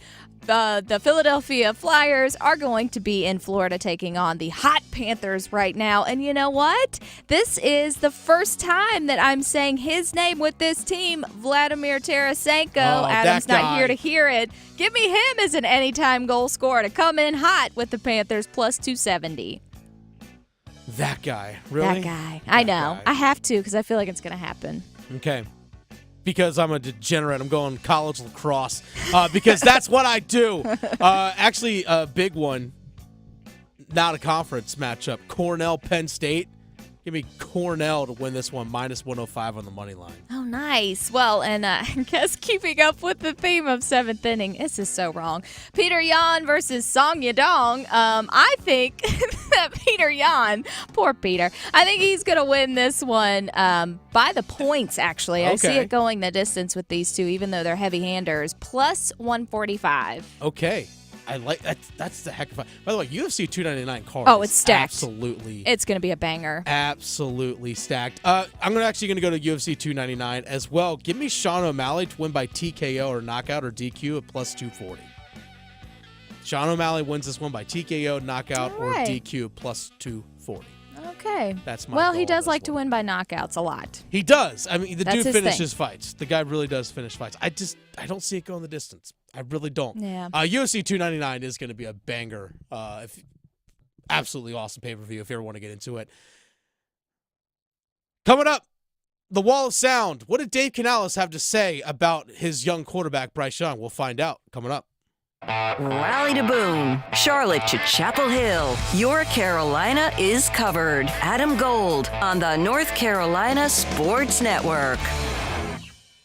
North Carolina, the wait is almost over. We've got 4 days left. Get ready. FanDuel, America's #1 sportsbook, launching soon. It launches Monday. That's March 11th. And right now, you can get $100 in bonus bets just for signing up before March 11th. And again, March 11th is Monday. Go to FanDuel.com, promo code AdamGold, and join today, and you'll be all set when FanDuel goes live on Monday, March 11th. FanDuel.com, promo code AdamGold. Get $100 in bonus bets right now. 21 or over and present in North Carolina. Bonuses issued in non-withdrawable bonus bets that expire 30 days after FanDuel accepts its first real money sports wager in North Carolina. Unique user identity verification required. Restrictions apply. See terms at sportsbook.fanduel.com. Gambling problem? Call 877-718-5543 or visit morethanagame.nc.gov. What? New scratch-offs are out? That means new chances to become a North Carolina Education Lottery Winners Club member. Yeah, in the Winners Club, I'll reinvent myself. I won't go by just plain Todd. I'll go by Toddrick. I'll get a gold jacket, play my saxophone again. I'll stop and smell the flowers, call my mom more. Ugh, wrap it up, Todd. It's Toddrick. This month's tickets pack $370 million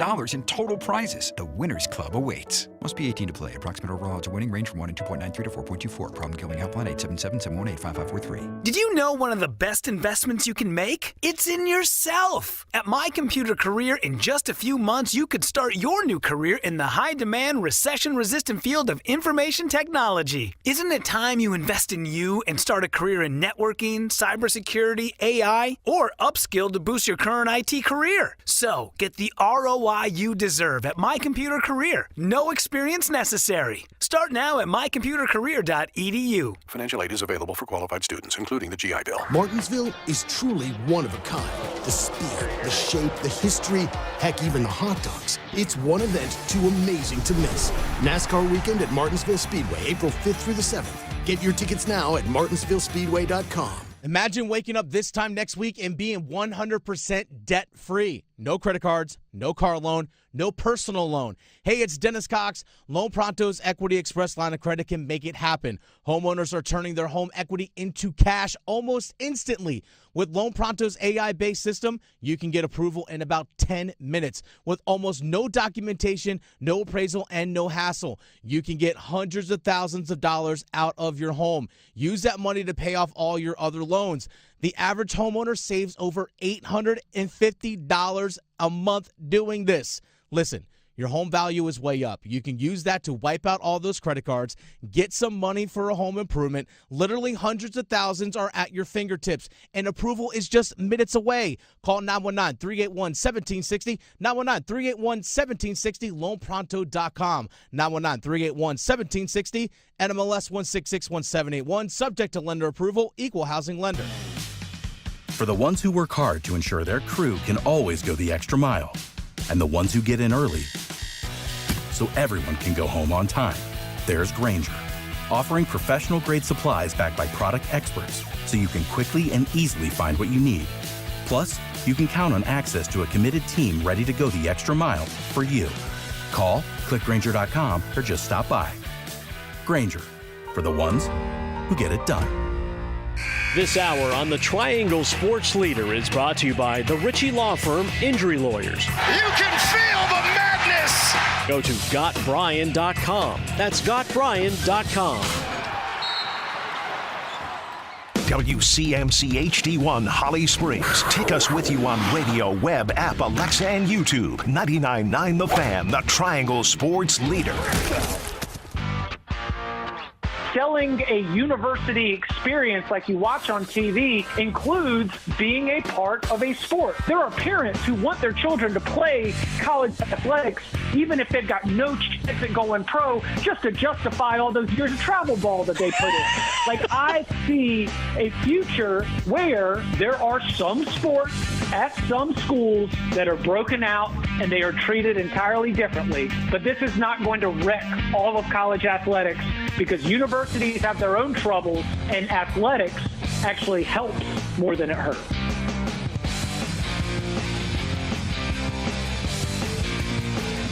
Dennis Cox sitting in for Adam Gold this afternoon on the Adam Gold Show. Victoria producing the show as always. Adam is going to be back tomorrow. I'm sure he's dug in for trade deadline, which is at 3 p.m. in the NHL tomorrow. 3 p.m. tomorrow. So depending on when you're listening to this, 25 hours. 25 hours. I know a lot of Canes fans want them to make a move. I even did an hour ago how I literally pounded the table, Victoria, on why the Canes need to go all in. Yeah. Make the move. You can go all in on this season and still not sacrifice your franchise. Sure. Like, is there's some teams out there that sometimes, like, you know what?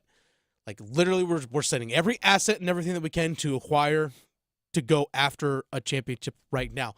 Look, for example, just a few seasons ago with the LA Rams, when they traded, we're trading our starting quarterback and 2 first-round picks to go get Matt Stafford. And they traded picks to get guys like Jalen Ramsey. They had Odell Beckham. They traded all these guys, or traded for all these guys. They went and traded for Von Miller. Like, they went and made all these different moves because, you know what? We're going to go for it right now. And guess what? It worked. They got a championship out of it, right? Yeah. But also they struggled this past season. Yeah, they did get eventually into the playoffs, but they're kind of, even after they won the championship, the year after, they missed the playoffs. So, again, it's the risk reward of it. But you know what they can sit there and say? Championship. There's a Lombardi trophy. It's right there on the shelf. You can walk by it every single day. There it is. We just won that. I think the Carolina Hurricanes can make that move, which brings us into the Wall of Sound. The Wall of Sound is a function of this studio. There's no doubt about it. Speaking of that mindset, this is Elliot Friedman, who is one of the NHL insiders, right? This is like an Adam Schefter or, a Jonathan Jones when it comes to the NFL, right? Or the Adrian Wojnarowskis of the NBA, those kinds of guys. So Elliot Friedman was on with Bleacher Report. Bleacher Report actually posted the clip, was on with TNT, talking about the Carolina Hurricanes and Jake Gensel questioning, hey, Carolina, you going to make this move? One of the crazier names that came up was Lindholm potentially moving out of Vancouver after they've already picked him up. Now, is that just a complete rumor, or is there a possibility that they move off of him in order to add maybe a scoring winger? And it just seems like Gensel and the connection to Rick Tocchet would make a lot of sense. I do think Vancouver was very interested in Gensel, Biz. I think they tried. I think they have attempted to make it. I just heard that their issue was they just weren't convinced that they were going to be able to put the best deal on the table. I think you're totally right. Jim Rutherford, Patrick Alvin, and Rick Tocchet all love this guy. He was a key part in 2 Stanley Cup wins for them.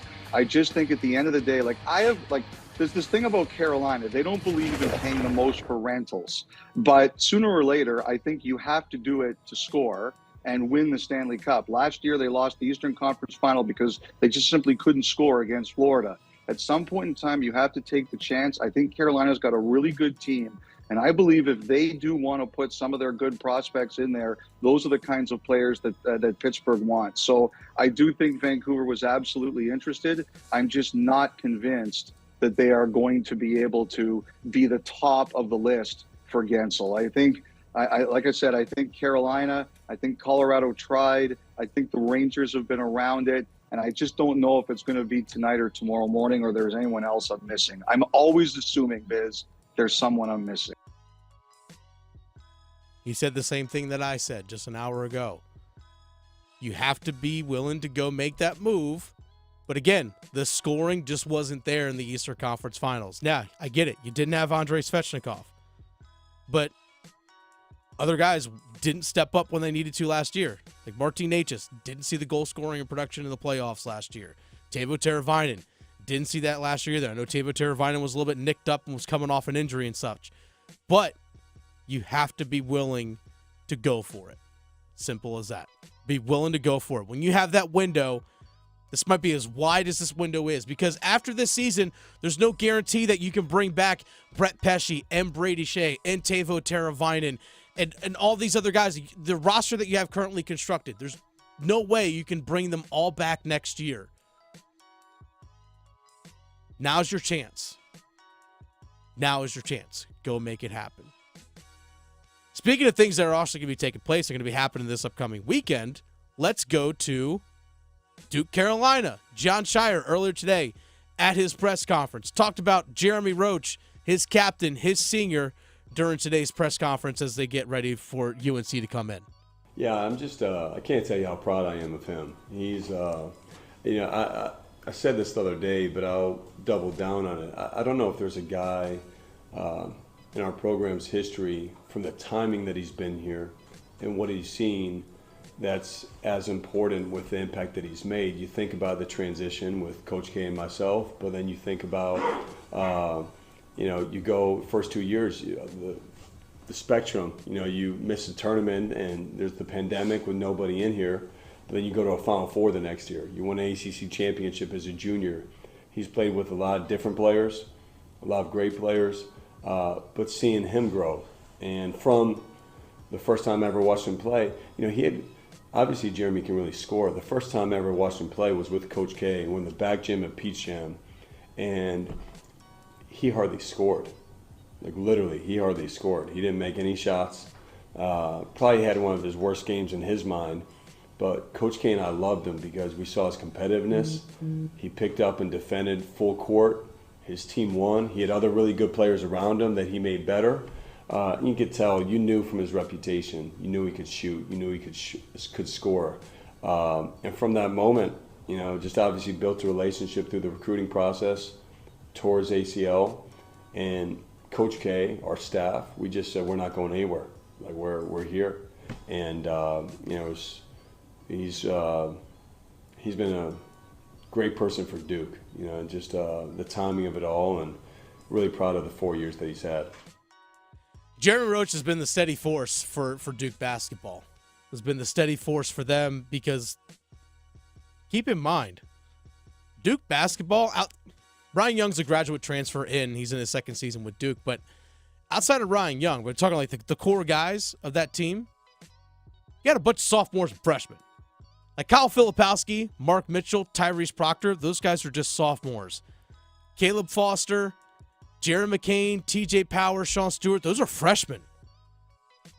Jeremy Roach is the calming, steady veteran that's on the floor, is Jeremy Roach. Big thing coming up for a big game coming up, I should say, for Duke. By the way, somewhat slight breaking news, Victoria. I want to get into this here real fast. WaltRuffHurricanes.com, which, by the way, we'll hear that conversation that Walt Ruff and I had earlier. We'll actually hear that coming up here in about 30 minutes or so.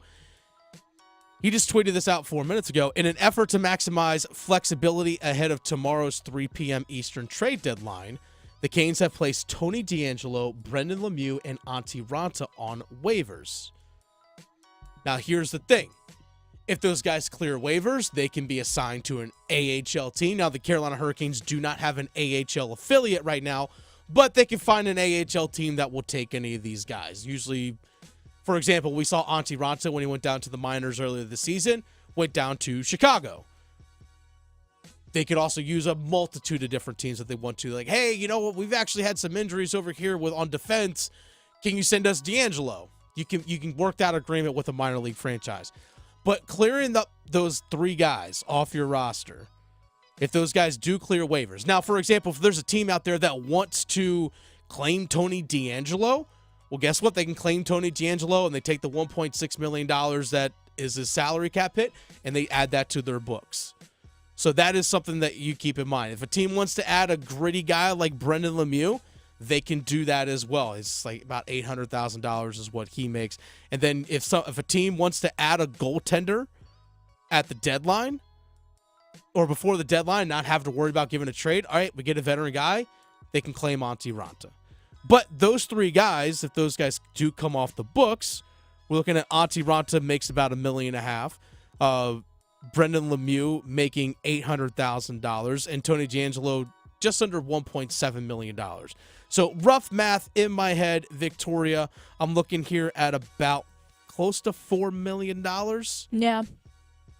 Close to $4 million. Doing the math here in my head. That's $4 million more of cap space that the Carolina Hurricanes can use to make a move. And a good move. Or multiple. Yeah. Or multiple. Which means if you're making this decision right now, to my mind, something's in the works. Yeah. I can see some things churning. Some things are in the works. Okay. All right. Yeah. All right. Okay. Some things might be happening. Wheels are turning. We might see the smoke soon. Maybe. I want to see the smoke. I want all the smoke right now. Let's go. Make these moves. Make it happen. Positive now, smoke. there was a possibility that Tony DeAngelo was going to get traded. Apparently, the asking price was a 5th-round pick for Tony DeAngelo, and the Carolina Hurricanes were going to retain half of his salary in order to make things more attractive for other teams. So basically, if a team wanted to acquire Tony DeAngelo, it's like, oh, okay, we only got to give up a 5th-round pick for a player that on our salary cap will be less than $1 million. Like, for a lot of teams, that's an incentive in order to take on somebody, especially for a team that wants a right-handed moving defenseman. Now, I don't know if a team will be willing to sit there and say, hey, we'll take all close to nearly $1.7 million for DeAngelo and not give up anything, because, again, salary caps can be tight for teams that are looking to contend. So who knows? This is the risk reward, but guess what? Tony DeAngelo has not played much this entire season.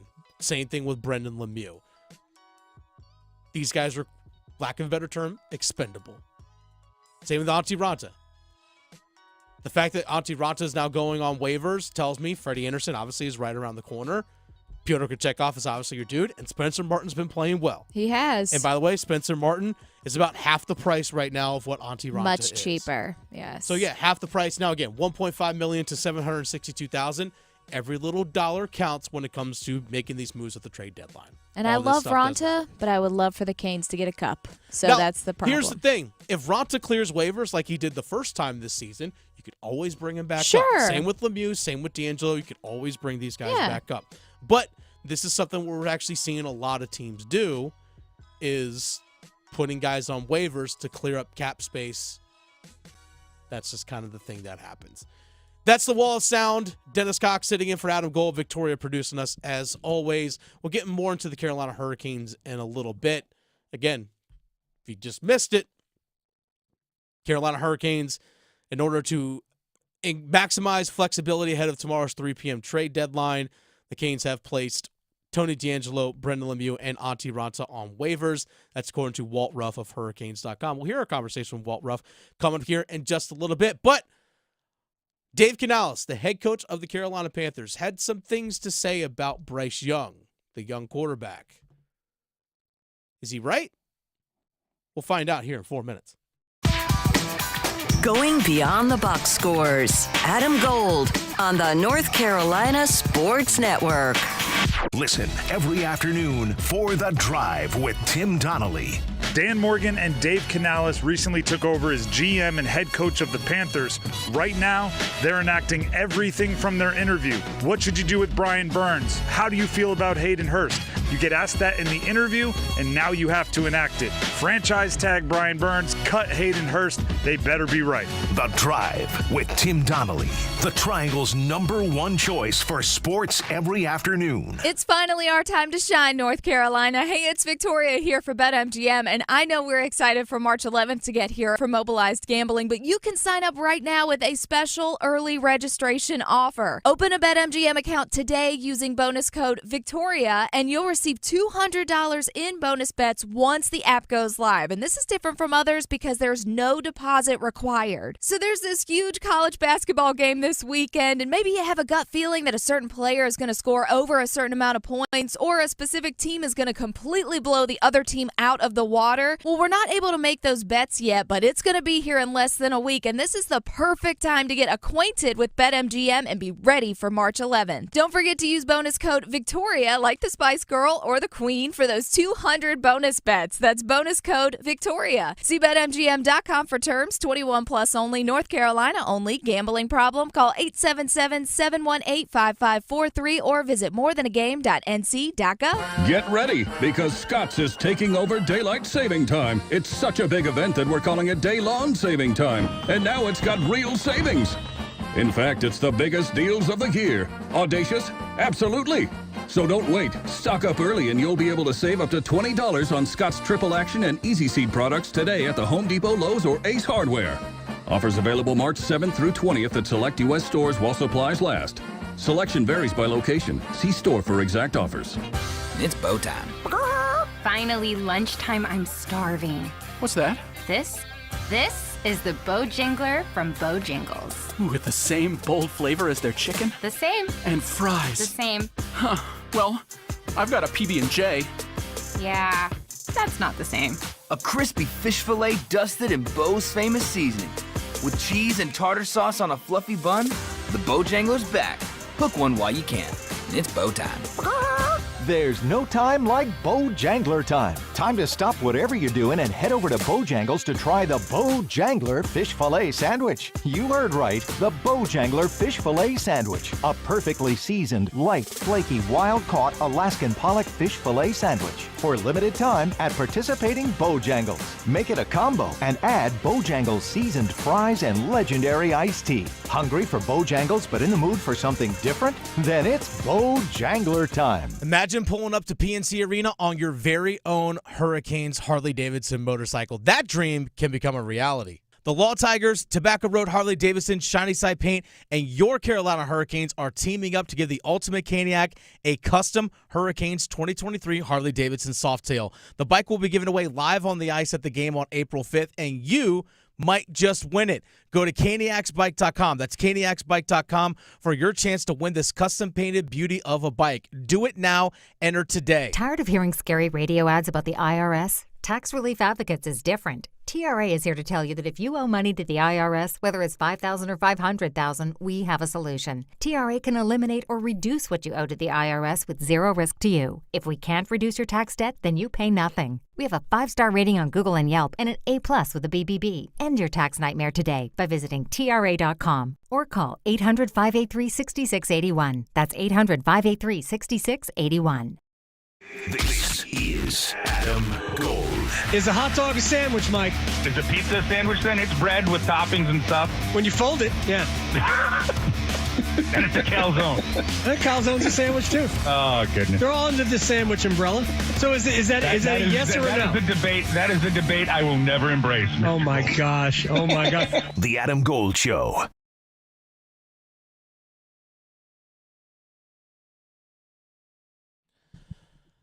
I'm curious to see the offense that Dave Canales rolls out for Bryce Young Me too. this upcoming season because They're rolling out our other players. Right. Because Hurst. one thing that when the Frank Reich and that whole all-star staff was assembled last year in 2023, they didn't know who their quarterback was going to be. They didn't know if they were going to – actually, at the time when they were hired, Carolina had not traded up to the number 1 overall pick yet. That actually didn't happen until actually it was the ACC tournament week. So it's been a year ago sometime next week. I was at the ACC tournament in Greensboro. By the way, Dennis Cox sitting in for Adam Gold, Victoria producing the show.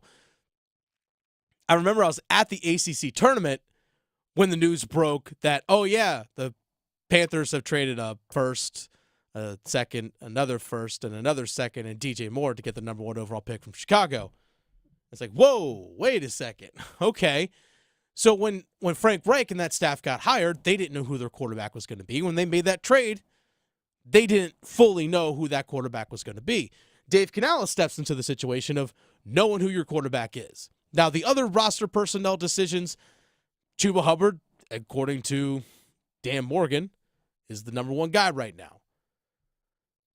We know that Adam Thielen's going to be there. We know that Jonathan Mingo is going to be there. We know Hayden Hurst is not going to be there.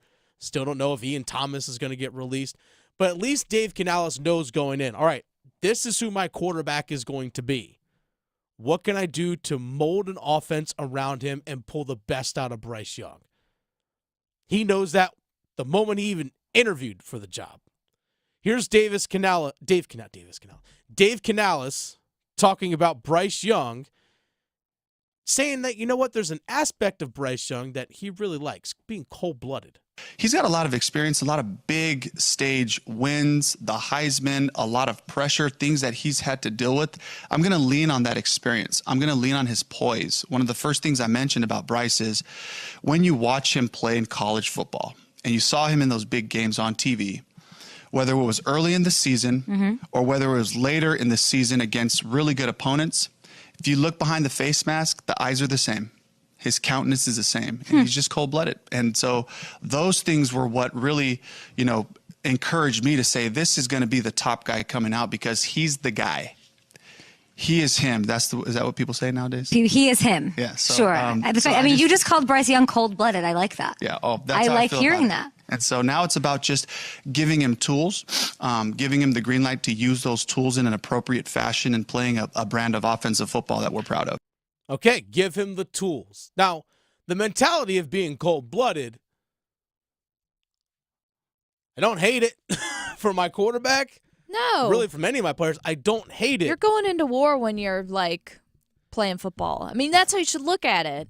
But They're the sometimes opponent. cold-blooded sometimes also means removing emotion from it. Like, you know what? I don't care how you feel. I'm going to go Right. It's a battle. Yeah. So I like that mindset from my quarterback. I really do. And I hope Dave Canales is right when he says, hey, he has that mindset. And Bryce Young has played in some big games. He really has in his college career. I will say this. Big games are big games. Like how to handle a big game situation, once you figure out how to do it, you can do it at almost any level, I feel like. Now, whether you have the talent and skill to actually get the job done at the higher levels, that's to be determined. But have that mindset and learn how to emotionally handle those situations, that's stuff that's learned through time. This is one of the reasons why I think it's good experience when you see whether it's hockey players or basketball players, whether in college or the minors or, juniors or whatever it might be, that they get the experience of playing in playoff games or playing in championship, series and things like that because it's the mentality of it. Now, the game's played a little bit different at those levels, but again, it's about the mentality. It's about what's between the ears. Now, Dave Canales said, we got to put together an offense and stuff that works for Bryce, that puts the best around him in terms of scheme, not just personnel, but scheme as well. How are you going to be able to put Bryce in situations where he's most comfortable, where you can maximize his talent? And again, we always hear about Bryce being that mental processor, right? How do you make sure that that mental processor, that processing, I should say, is clicking on all cylinders and is sharp, and there are no second guesses about what decisions that he's going to make, no second guesses about what's happening in front of him from a line protection standpoint, you name it. There are multiple times we saw this past season. This had to have come from coaching in terms of like the protection breakdowns, not just from the offensive line, but also offensive line and running back. Like there are times where Chuba Hubbard would be lined up on the left side of Bryce Young when Bryce Young's in the shotgun, and he's asked to try and go pick up a blitz. He has to step in front of Bryce and go pick up a blitzing guy coming off the edge on the right side of the offensive formation. Or they just weren't on the same page as who was picking up who. Now, sometimes that's on Bryce because Bryce is the one calling out the protection, but we saw that multiple times throughout the season, and I wonder if it's just either lack of execution or lack of poor play design because of the offense that was installed. So I don't know. They got to figure that kind of stuff out. Dave Canales also talked about what he learned from Pete Carroll. Now, Dave Canales started off his coaching career with Pete Carroll actually at USC, was there for a year, was actually an assistant strength coach down at USC. When Pete Carroll left and went for the NFL, went to the Seattle Seahawks, he brought Dave Canales with him. Canales worked in a multitude of roles, whether it was coaching wide receivers, coaching quarterbacks. He did a lot of different things, did Dave Canales with the Seattle Seahawks, but a lot of it was under Pete Carroll. Canales, again, talked about, this is on the Up and Adams show, hosted by King Adams, part of FanDuel TV, about what he learned from Pete Carroll. I think one of the things that I learned from him, if I could take one thing away from my time with Pete, it was be you. Be yourself, be the best version of who you are and what you can become. So for me, I think it's just like not being concerned with what he did, but how he did it and the things that were so important to him. And we see that blueprint across the league with these successful head coaches that have had tenures that built good championship style football for a long time. They all care about the same thing. It's taking care of the ball. It's taking it away on defense. It's having great effort, running like crazy, and playing smart in situational football. Those are the key pillars, the key tenets that a good football foundation is built on. So that's really what I want to do here. Okay. I love what I'm hearing. I really do. And it sounds like Dave Canales is genuine with what he's saying. And I think the important thing is when Pete Carroll said, be yourself. Players will sniff out fake. They'll sniff that out in a heartbeat. It's funny because the word of 2023, whoever said that, the word of 2023 was this, when they do stuff at the end of the year. Apparently the word of 2023 was authenticity. And that's basically what Dave Canales is saying. Like, hey, you know what? I have to be my true authentic self. In order for me to be my best self, I have to be my real self. Well, and that makes sense, but it also is nice he's confident too. Yes. There's like a confidence when he says the plan that he has for Bryce. You have a plan. Yes. Now, I said this. We're actually going to dive into this here in about 10 minutes or so. The plan is going to take a long time to implement. It's not going to happen overnight because this roster is going to be very limited because of the lack of resources that they have, and they're paying for the sins of bad decisions by Matt Rule, Scott Fitterer, and David Tepper included, the previous regimes of the Carolina Panthers. The roster's paying for it right now. So the Carolina Panthers this upcoming year are going to, in all honesty, my opinion, are going to struggle on the field in terms of a talent and roster standpoint, but that doesn't mean you can't start implementing the plan. The plan of how you want to build that culture, how you coach the team, the standard and expectations in the locker room, on the field, off the field. You have to start implementing that plan now, so when you actually do get the roster, that culture and that foundation is built. Hopefully Dave Canales does it. Dennis Cox sitting in for Adam Gold this afternoon. Victoria producing the show. As always, Adam Gold will be back tomorrow. We are near the 24-hour mark. Yep. Of the NHL trade deadline. 3 p.m. Eastern on Friday. Canes making some moves. We'll have a conversation. We'll hear the conversation I had with Walt Ruff earlier today coming up. Raleigh to Boone, Charlotte to Chapel Hill. Your Carolina is covered. Adam Gold on the North Carolina Sports Network. Are you looking for a 2-year hands-on agricultural degree while still gaining the university experience? I'm Lee Ivey, Director of the Agricultural Institute at NC State University. We offer 6 associate's degrees that span the agricultural industry and set our students up to meet their goals. Come live on campus, learn on our farms, and be a part of the NC State community. Learn more about our program online by searching NC State Ag Institute. Deadline for fall enrollment is June 1st. 2 years, 1 degree, endless possibilities.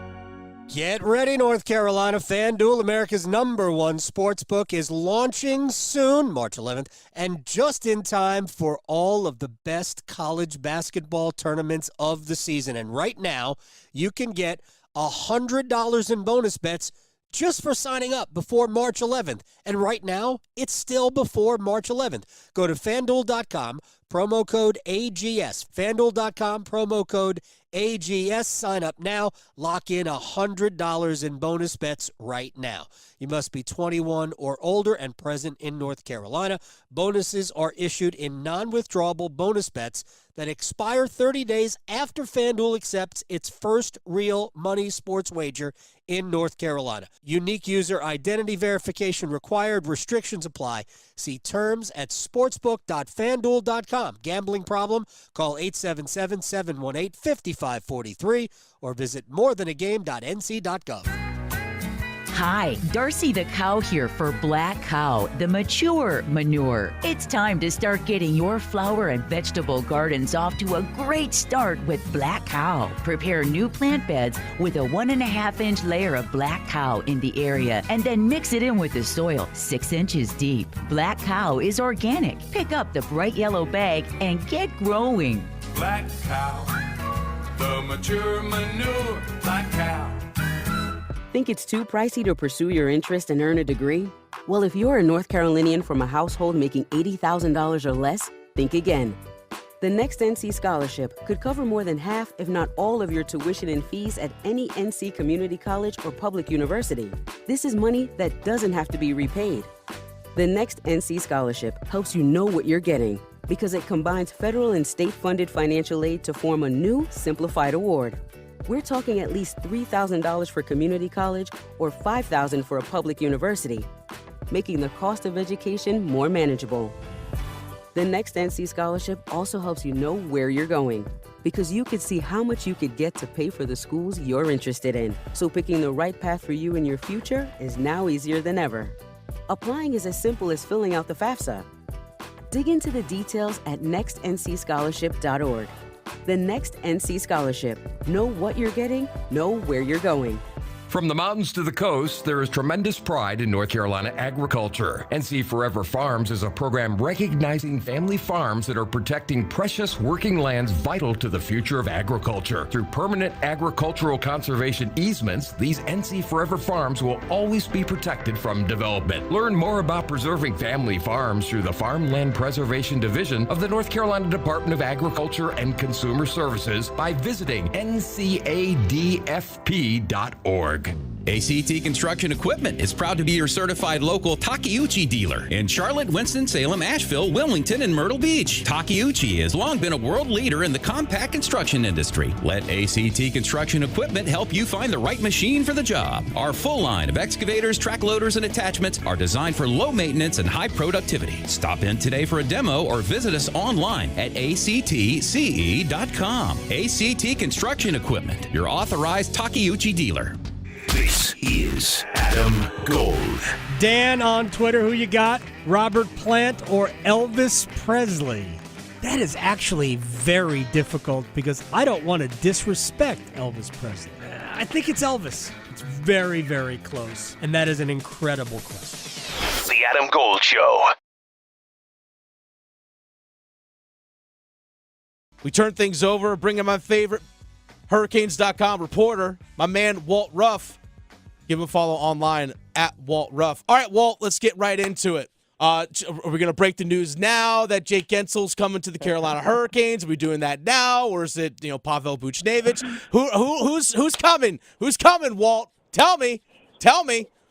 Oh, well, Dennis, as much as I'd love to go viral with you and I'd love to break some news, unfortunately, as of this minute, I don't have anything for you. I know, I'm sorry. I apologize to all the listeners as well. I know that We were hoping to have some news to share by this time, but no dice just yet. Okay, all right. So we'll expect the announcement by the time this interview wraps up. Okay, that's fine. Okay, you may not break news yet, but right now you're breaking my heart. And I think you're breaking the heart of a lot of Canes fans right now, Walt Ruff, because I was anticipating good news because we actually heard from a lot of the national pundits, a lot of the national insiders that Pittsburgh was looking to get a deal done for Jake Gensel last night. But he's still a Pittsburgh Penguin as of today. It seems like Pittsburgh is just kind of waiting to see what the best price is right now. But are there concerns, Walt, that Jake Gensel is coming off an injury right now? Like, how ready do you think he will actually be able to play, whether he's traded to Carolina or another team? How fast would he actually be available for whomever picks him up? Well, to the first part of the question, I guess that's the power of negotiation, right? Mm-hmm. You say you're going to do one thing, you set a deadline, and then all of a sudden we're hearing that there's 6-7 teams in the mix. So obviously there's a variety of different offers being thrown that direction. A lot of people are saying that the Carolina one would be prospect heavy, which is what Pittsburgh had initially wanted in the first place, because if you look at their organization, they're at a bit of a crossroads, right? Yes, they've got some of the best players in the game, but they're also at risk of missing the playoffs once again. So what do they do? Where do they go? But as far as Gensel's injury, I don't know that there's a ton of concern, because ultimately what you're buying for is your games in April, May, and potentially June, right? We know that Carolina likes to play the safe side of things when it comes to these injuries. So whether that comes to fruition or not, time will only tell, but I don't think there's a ton of concern because of that. Walt Ruff, Hurricanes.com, joining us here in the Adam Gold Show. Dennis Cox sitting in for Adam. Just being around the team, at practice and stuff this past week, the guys around the league know that the trade deadline and stuff's coming up. Have you felt or noticed any sort of guys maybe being a little bit more tense, or maybe what the conversations are like? Because, again, someone's life or multiple guys' lives are going to be uprooted, and possibly in 24 hours or less. Hey, you know what? You no longer live and work here. You live and work somewhere else, and you just don't know that kind of stuff generally going in. Is there any sort of conversations or vibe around the locker room that might be hanging over with the trade deadline coming up? I don't think too much. I think that usually impacts the selling teams a little bit more, right? Because I think it's safe to say that if Carolina is to make a move within the next 24-ish hours, it's going to be buying, right? It's going to be adding to the locker room. And if they're adding, there's really no one in. The biggest concern a guy could have would be, is it going to jeopardize my playing time? Guys probably are not actively thinking about being shipped out. It's thinking about how the team is going to be made better. But you're right. I mean, it could be affecting a couple of guys, because we've seen hockey moves or player in, player out trades before. So you just never know. But of course, if you don't know, then what's the concern worrying about it, right? I guess. I mean, if you don't know, but I guess it's also the fear of the unknown, right? People want to have security, whatever it is they're working, wherever it is they're doing, in any line of profession, whether it's sports or working in media, you name it. People want to have that security. Walt Ruff, Hurricanes.com, joining us here on the Adam Gold Show. Something else I want to bring up regarding the Carolina Hurricanes is that Antti Raanta was brought off injured reserve. Looks like he's healthy and ready to go. Should we expect him to start tonight? Because right now they have 3 healthy goalies. They have 3 games in 4 days. We're going to see Raanta one night, Kochetkov one night, and Spencer Martin another night. Like, is that what they're going to do over the next 3 days? I mean, they got the goalies. Might as well use them.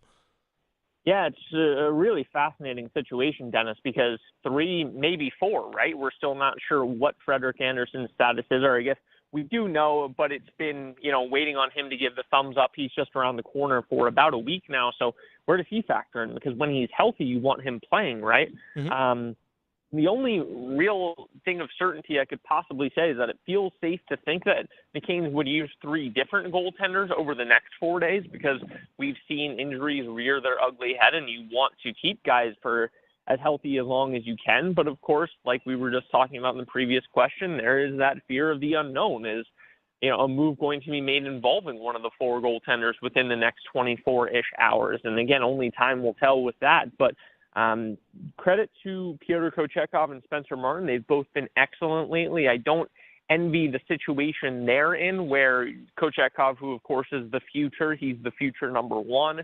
You've got Spencer Martin, who's done nothing but play well since he's been here. And now you're factoring in the two guys who you started the season with. So what does that mean for them? What does that mean for their starts, even though they've played well? And I, like you, am curious to see how it all shakes down. I'm curious to see when Freddie Anderson does return, like you mentioned a moment ago, Walt, seems like he's been around the corner for about a week. Is there any indication about, is it going to be next week? Because the Canes have 14 games coming up in the next 24 days. They might have to use 3 goalies in order to handle this workload. But you know what?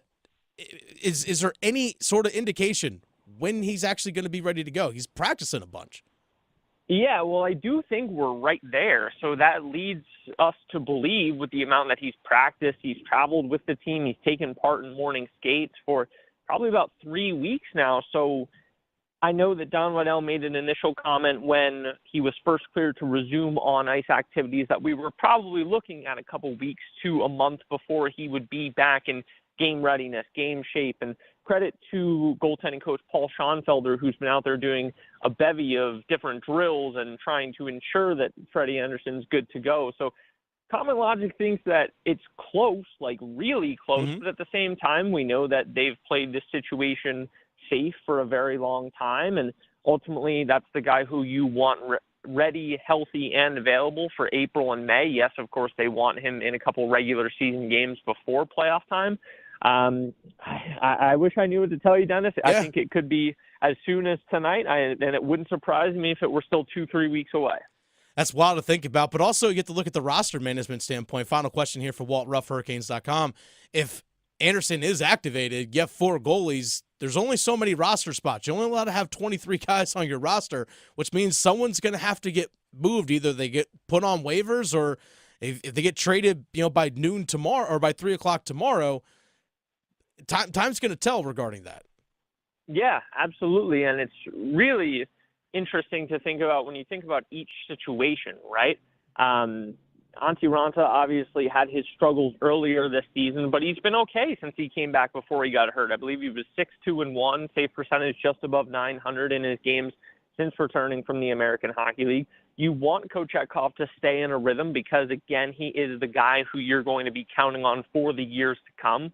Spencer Martin, is he expendable, or do you have concern that another team is going to pick him up because he's now showcased what he can do on a good team? Yes, his numbers were not very good in a situation like Columbus, but you have to have the thought of, what if a team like Philadelphia is willing to claim him on waivers, and then potentially you have to eye him up in the first round? Yeah. And then Frederik Andersen, of course, that's the big question mark. I don't think that there would be any trade implications there. Of course, he needs to be healthy and ready to go first, and he is who the team thought was going to be their number one at the start of the season. I think there is a lot of reason to believe that if you have a healthy Anderson and Kochetkov, you're in a very good spot. Of course, if Spencer Martin continues to play the way that he has, you probably feel comfortable with him too. So I can't say it enough. I'm curious to see how this situation shakes down. I do not envy the decision makers in a spot like this. Walt Ruff, Hurricanes.com. Follow him on X at Walt Ruff. And again, follow his work at Hurricanes.com. Thank you for your time, good sir. You let me know first when the Canes do make a trade for Jake Gensel or Pavel Buchnevich. You let me know first so we can break it on air, all right? I will. I'll give you a call, Dennis. Big thanks to Walt Ruff, who joined me earlier today. By the way, if you missed it, I know when I talked to Walt Ruff earlier, in case you had missed it, Walt Ruff actually tweeted this out earlier this hour about 20 or so. Actually, hold on. Hit the breaking news sounder. We got a little bit more here when it comes to the Carolina Hurricanes. This is not a trade, but it is important news regarding the Carolina Hurricanes. The Canes have activated goaltender Frederik Andersen from injured reserve. Oh, look at Walt that. Walt Ruff just tweeted that out a minute ago. Wow. Fresh off the press. Fresh off the presses, Frederik Andersen. Wow. Back. Now, does he play tonight? No idea. The Canes did not have a morning skate. Ready, Freddie. Freddie Andersen, ready to go. Let's go. Mm-hmm. You know what? Let's see the big man in action. I want to see this. Let's see the big man in action. Let's see the big man in action. All right, so Freddie Andersen, he's activated off injured reserve. When we talked to Walt, he said, hey, right around the corner, right? Well, around the corner was now.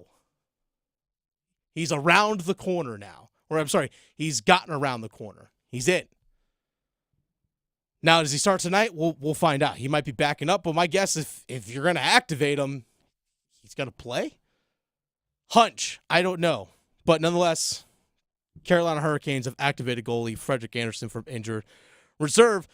The thing I wanted to get into, which was something that was tweeted out by Walt Ruff about 40 minutes ago, in an effort to maximize flexibility ahead of tomorrow's 3 p.m. Eastern trade deadline, the Canes have placed Tony DeAngelo, Brendan Lemieux, and Antti Raanta on waivers. The defenseman DeAngelo, the forward Lemieux, the goaltender Raanta.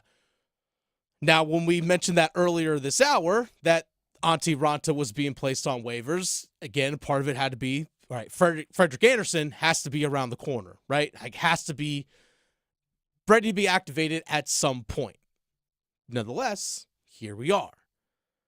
Now, the flexibility of the salary cap with those three guys, Brendan Lemieux makes about $800,000. Tony DeAngelo makes just under $1.7 million. Antti Raanta makes $1.5 million.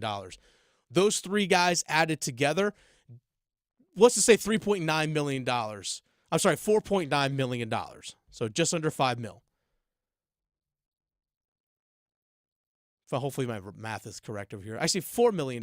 My math's all over the place, Victoria. You're just excited about Freddie. I know, I really am.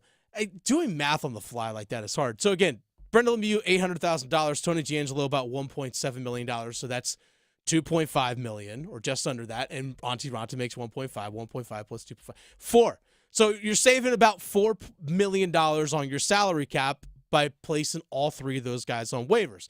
Now, there is the risk that 1, 2, or all three of those guys get picked up by other teams. That's a very real possibility. It's a calculated risk. And if that's the case, so be it. That's how you got Spencer Martin, was by claiming him off waivers because you needed a goalie. That might very well happen, but you're taking away $4 million off your salary cap by those three guys going on waivers. Now, based on how the salary cap works in the NHL, the Canes had about $6 million of cap space going in to the trade deadline. So you take 6, the 4, $10 million in cap space allows you to make a lot of moves. A lot of moves. So I'm curious to see what's going to happen in terms of the trade deadline now for the Carolina Hurricanes. To me, you generally don't put 3 guys on waivers to create cap space unless you're intent on making a big move. So there you go. The Canes placed Tony DeAngelo, Brendan Lemieux, and Antti Raanta on waivers. They're activating Frederik Andersen. By the way, one final note here when it comes to the guys on waivers. If they clear waivers, you can send them down to the AHL.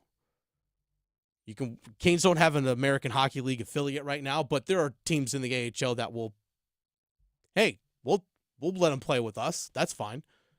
You can always bring those guys back up. Yeah. So it's not like, you're going on waivers. You're done. Bye. You're done. See you later. You can always call those guys back up if they do clear waivers. So we'll find out if they do or if they get picked up by other teams. Whew. Okay. Canes moving and shaking right now. We just haven't added any players yet. The wheels are churning, so we'll see. We just haven't added any players yet. So there's actually a lot of guys that have been placed on waivers. Like even Vegas put some guys on waivers. Toronto did as well. Like this is something that you just see at this time of year. In order to create cap space, it's how you work the system in your favor. All right, I mentioned a little bit ago, we played some audio sound bites and such from Dave Canales, the head coach of the Carolina Panthers. And I said how the Carolina Panthers are going to struggle to put together a good roster in 2024.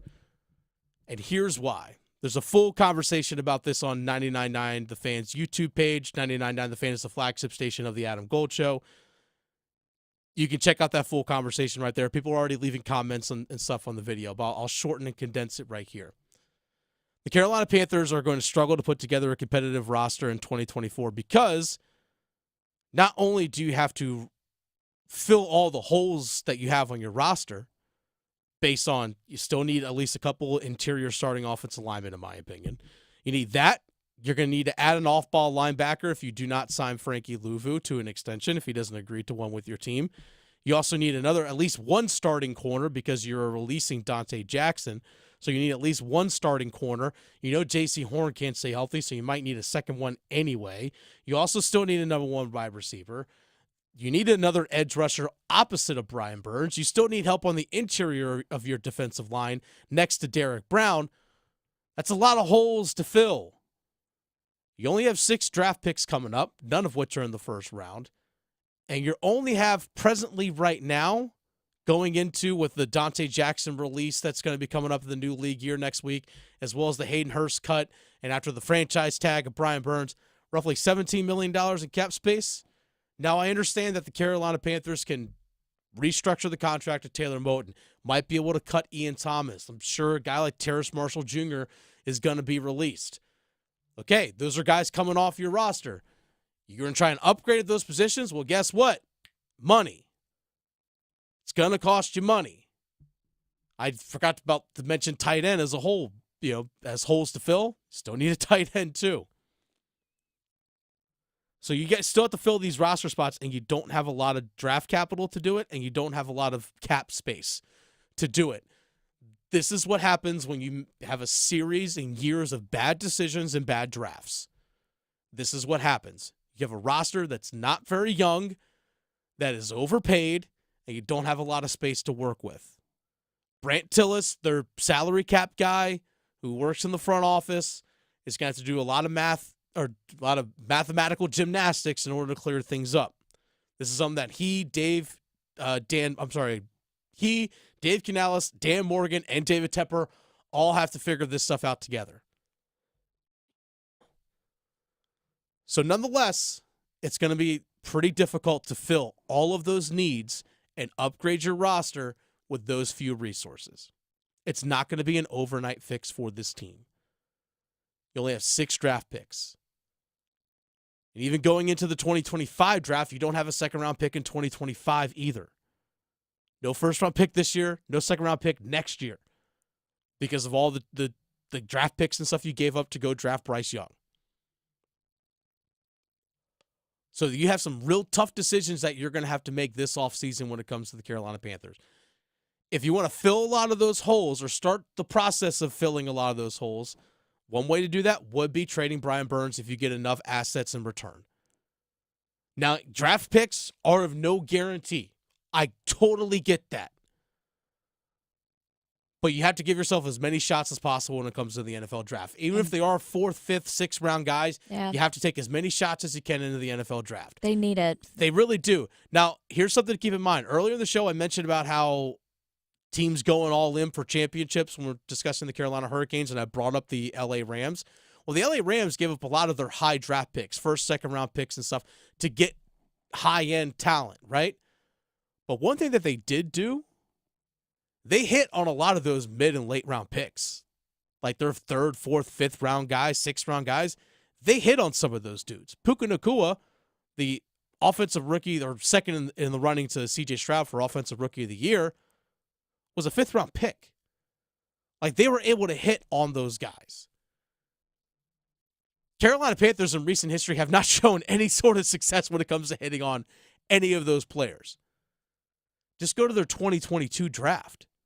There were 3 guys on their roster in 2023 that were from their 2022 draft. 3 guys made it from the 2022 draft into the second year. Just 3. It was Ike Ekwonu at left tackle, still major flags about him. Cade Mays, a backup interior offensive lineman, a backup guard who, let's be real, when he was in there, a lot of those interior offensive linemen looked like turnstiles at metro stations. And the other one, Amari Barno, also a 6th round pick, freak athlete, awesome on special teams. That's fine. Like, that's okay. And he's a backup edge rusher. But that's it. You have one impact player, and I use air quotes for impact player from your 2022 draft. One. I'd say impact for Zeke Ekwonu starts. Now, he did impact, sometimes not always in a great way, but there was an impact. But that's it. That's it. You're paying for those sins right now. All right, let's get to the stuff that we missed today, or we didn't have time to get to. Is that what it's called, Victoria? That we didn't have time for stuff. People waiting in line for stuff. All right, some stuff that we missed, including... Here's Luke Kuechly, talking about the Carolina Panthers. Here's Luke Kuechly. He was asked, because, again, the Up and Adams show, Kay Adams was at Bank of America yesterday, talked to a lot of different people. Luke Kuechly, stud former middle linebacker for the Carolina Panthers, was asked, hey, who's your favorite player coming into this draft? You know, I always look at linebackers, and there's a guy that I loved watching for a long time up at NC State, Peyton Wilson. Okay. He ran extremely well. He was in the 4.4s, and he's been super productive, and he plays really hard. I feel like he gets comps to you, which is like crazy. Look at this. There we go. They did this on NFL Network. I way- hate player comps, by the way. He's but this is taller it. than me, and he's faster than me, and he's going to be in the NFL. So I'm jealous of those guys. Okay, if Luke Kuechly endorses if anyone, Luke Kuechly endorses then you, done. Then yeah. Well, here's something as well. Peyton Wilson said that like Luke Kuechly was like his favorite football player, right? Yeah. Correctly. Like he mentioned Luke Kuechly specifically. So the fact that Luke Kuechly is giving him praise, if I'm Peyton Wilson, I got to be tickled pink. Well, at least Peyton is smart enough to know who Luke is, because yes. you know. Well, here's the thing. Peyton Wilson is from the state of North Carolina. He's from Hillsboro, went to Orange High School. Like he's from the state of North Carolina, so he grew Super up humble watching the guy. Panthers. Yeah. Peyton Wilson is a stud player. I hope he stays healthy. I hope he has a long NFL career. Unfortunately, even going back to high school, he's dealt with a lot of injuries, and he's a fantastic football player. And the fact that the guy that he watched and looked up to growing up playing football is giving him praise, that's pretty awesome. That's pretty awesome. So good on Peyton Wilson on that. That's the Adam Gold Show. If you miss any of today's show, check it out on the Best of the Adam Gold Show podcast, Apple, Spotify, you name it. Also, the flagship station for the Adam Gold Show is 99.9 The Fan in Raleigh. Check out their YouTube page, 99.9 The Fan. Like and subscribe there and leave comments on all the things that were left on that page today. For Victoria, I'm Dennis sitting in for Adam Gold. AG will be back tomorrow. Until next time, I bid you adieu. Goodbye and good night. Going beyond the box scores. Adam Gold on the North Carolina Sports Network. Hey, it's Adam Gold from my man, Gordon Miller. Miller Lending, Kildare Farm Road in Cary. We just had pizza yesterday. Gordon and I, we watched my kid play soccer, and we had pizza. We were just breaking bread, literally, like friends are wont to do. And he was telling me about the mortgage rates and how they're going to come down more in an election year because that's what always happens. And you, think about this. You already went and paid fees. Why'd you do that? You know people who've done this. Don't pay closing costs ever, ever. That's pretending that the rates are not going to drop in an 8-year period. That's what you're banking on. They will always come down. They go up and they come down like a stock, just a little bit less volatile. MillerLending.com. Gordon Miller invented the no closing cost mortgage in 1987 so you could take advantage of this program. Save yourself thousands in closing costs and refinance when the rates come.